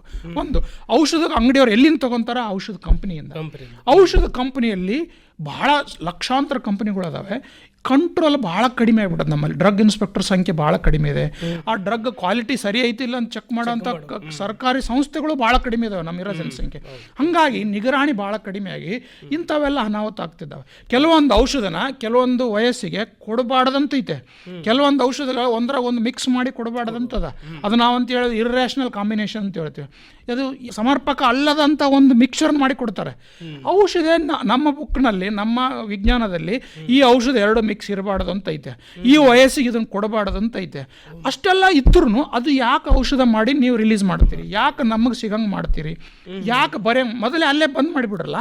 ಈಗ ಹೆಂಗಾಗ್ಬಿಟ್ಟದ ಅಂದ್ರೆ ಅದರಿಂದ ನನಗೆ ಸರ್ಕಾರ ಲಾಭ ಬರ್ತದೆ ಅನ್ನೋದು ಒಂದೇ ಉದ್ದೇಶ ಆಗ್ಬಾರ್ದು. ಮೊದಲೇ ಮಾತು ನೀವು ಮೂಲದಲ್ಲೇ ಅದನ್ನು ಕಟ್ ಮಾಡಿದರೆ ಹಿಂಗೆ ಡಾಕ್ಟರ್ ತಲ್ಲಿ ಬರೋದೇ ಇಲ್ಲ. ಬಂದ ಮೇಲೆ ನಾವು ಬರಿಬೇಡೋದು ಆ ಮಾತು ಬೇರೆ, ಬಟ್ ಎಲ್ಲ ಕಡೆಯಿಂದ ಮಾಡ್ರಲ್ಲ. ನೀವು ವೈದ್ಯರಿಗೂ ಹೇಳ್ರಿ ಇಂಥ ಬರಿಬೇಡ್ರಿ ಅಂತ. ಬರಿಲಾರ್ದಂಗೆ, ಅವಕಾಶ ಇರಲಾರ್ದಂಗೆ ಔಷಧ ಅಂಗಡಿಗೆ ಇಡಬೇಡ್ರಿ, ಔಷಧ ಅಂಗಡಿ ಇಡಲಾರ್ದಂಗೆ ಕಂಪನಿನೇ ತಯಾರು ಮಾಡಿಬಿಡ್ರಲ್ಲ. ಪರ್ಮಿಷನ್ ಕೊಡಲಿಲ್ಲ ಅಂದ್ರೆ ಆಗೋಯ್ತಲ್ಲ. ಅದು ಎಲ್ಲ ಮಾಡಲಾರ್ದ ಕೊನೆಗೆ ವೈದ್ಯರನ್ನು ಮಾತ್ರ ಬ್ಲೇಮ್ ಮಾಡೋದು ಅದಕ್ಕೆ ಉತ್ತರ ಅಲ್ಲ. ಅದರಿಂದ ನಾವು ಅನಾಹುತ ತಪ್ಸೋಕ್ಕಾಗಲ್ಲ. ದಯವಿಟ್ಟು ಈ ಒಂದು ಘಟನೆ ಎಲ್ಲದಕ್ಕೂ ಎಚ್ಚರ ಗಂಟಿಕೆ ಆಗ್ಬೋದು. ಇನ್ನೊಂದು ಅಮೂಲ್ಯ ಜೀವ ಈ ಥರ ಇನ್ನೊಂದು ಸಲ ಹಾಕಬಾರ್ದು, ಪ್ರಾಣ ಹೋಗಬಾರ್ದು. ಯಾಕಂದರೆ ಏನೋ ಡಾಕ್ಟ್ರನ ಮೇಲೆ ನಂಬಿಕೆ ಇಟ್ಕೊಂಡು, ವೈದ್ಯರನ ಮೇಲೆ ನಂಬಿಕೆ ಇಟ್ಕೊಂಡು ಬಂದವರಿಗೆ ಈ ಥರ ಮಗುನ ಪ್ರಾಣ ಕಳ್ಕೊಂಡು ಹೋಯ್ತು ಔಷಧದಿಂದಾನೆ ಅಂತ ಹೇಳಿದ್ರೆ ಔಷಧ ವ್ಯವಸ್ಥೆ ಮೇಲೆ, ವೈದ್ಯರ ವ್ಯವಸ್ಥೆ ಮೇಲೆ ಎಲ್ಲ ಅಪನಂಬಿಕೆ ಬರುತ್ತೆ. ಅದು ಬರೋದು ಇನ್ನೂ ಲೇಟಾಗಿ ರೋಗ ಅನಾಹುತ ಆಗಿ ಇನ್ನೊಂದಿಷ್ಟು ಪ್ರಾಣ ಕಳ್ಕೊತಾರೆ. ಅದು ಆಗಬಾರ್ದಂತ ಸರ್ಕಾರದಿಂದ ಹಿಡಿದು ವೈದ್ಯರವರೆಗೆ ಎಲ್ಲರೂ ಎಚ್ಚರ ತಗೊಂಡ್ರೆ ಇದು ಅನಾಹುತ ಡೆಫಿನೆಟ್ಲಿ ತಪ್ಪಿಸ್ಬೋದು. ನಿಜವಾಗಲ್ಲ ಸರ್. ಈಗ ಕೊನೆಯದಾಗಿ ನಮ್ಮ ಕೇಳುಗರಿಗೆ ಈ ಔಷಧಿ ಬಗ್ಗೆ, ಯಾಕಂದರೆ ಈಗಾಗಲೇ ತುಂಬ ದೀರ್ಘವಾಗಿ ಎಲ್ಲರಿಗೂ ಔಷಧವನ್ನು ಹೇಗೆ ತಗೋಬೇಕು ಮತ್ತು ಎಷ್ಟು ಪ್ರಮಾಣದಲ್ಲಿ ತಗೋಬೇಕು, ಮಕ್ಕಳಿಗೆ ವಿಶೇಷವಾಗಿ ಏನನ್ನು ತಗೋಬೇಕು, ಹೇಗೆ ತಗೋಬೇಕು ಅನ್ನೋದನ್ನು ಕುರಿತು ಕೂಡ ಹೇಳಿದ್ರಿ. ಜೊತೆಗೆ ಈ ಔಷಧಿ ಕಂಪನಿಗಳು ಔಷಧಿ ತಯಾರು ಮಾಡುವಂಥ ಸಮಯದಲ್ಲಿ ಏನೆಲ್ಲ ಮಾರ್ಗಸೂಚಿಗಳನ್ನು ಅನುಸರಿಸಿ ತಯಾರು ಮಾಡಬೇಕಾಗುತ್ತದೆ ಅನ್ನೋದನ್ನು ಕುರಿತು, ಜೊತೆಗೆ ಸರ್ಕಾರವು ಕೂಡ ಮುಖ್ಯವಾಗಿ ಇಲ್ಲಿ ಕೆಲಸ ಮಾಡಬೇಕಾಗುತ್ತೆ. ಕಂಪನಿಗಳಿಗೆ ಕಂಡೀಷನ್ಗಳು ಹಾಕಿ ಹೀಗೇ ಮಾಡಬೇಕು ಅಂತೇಳಿ ಪರ್ಮಿಷನ್ ಕೊಡುವಾಗ ಕೂಡ ನೀವು ಹೇಳ್ದಂಗೆ ಕಂಡೀಷನ್ ಮೇಲೇ ಕೊಡಬೇಕಾಗುತ್ತದೆ ಅನ್ನುವಂಥದ್ದು. ಸರ್, ನಮ್ಮ ಕೇಳಿದ್ರಿ ಕೊನೆಯದಾಗಿ ಈ ಔಷಧಿಯ ಬಗ್ಗೆ ಏನು ಒಂದು ಕಿವಿ ಮಾತಾಡಲಿಕ್ಕೆ ಇಷ್ಟಪಡ್ತೀನಿ. ಔಷಧ ನಿಮ್ಗೆ ಗೊತ್ತಿರಬೇಕು, ಎಲ್ಲ ರೋಗಕ್ಕೂ ಔಷಧ ಇದೆ ಅಂತಲ್ಲ, ತನ್ನೊಂದು ತಾನೇ ಭಾಳ ರೋಗಗಳು ಕಡಿಮೆ ಆಗುತ್ತೆ.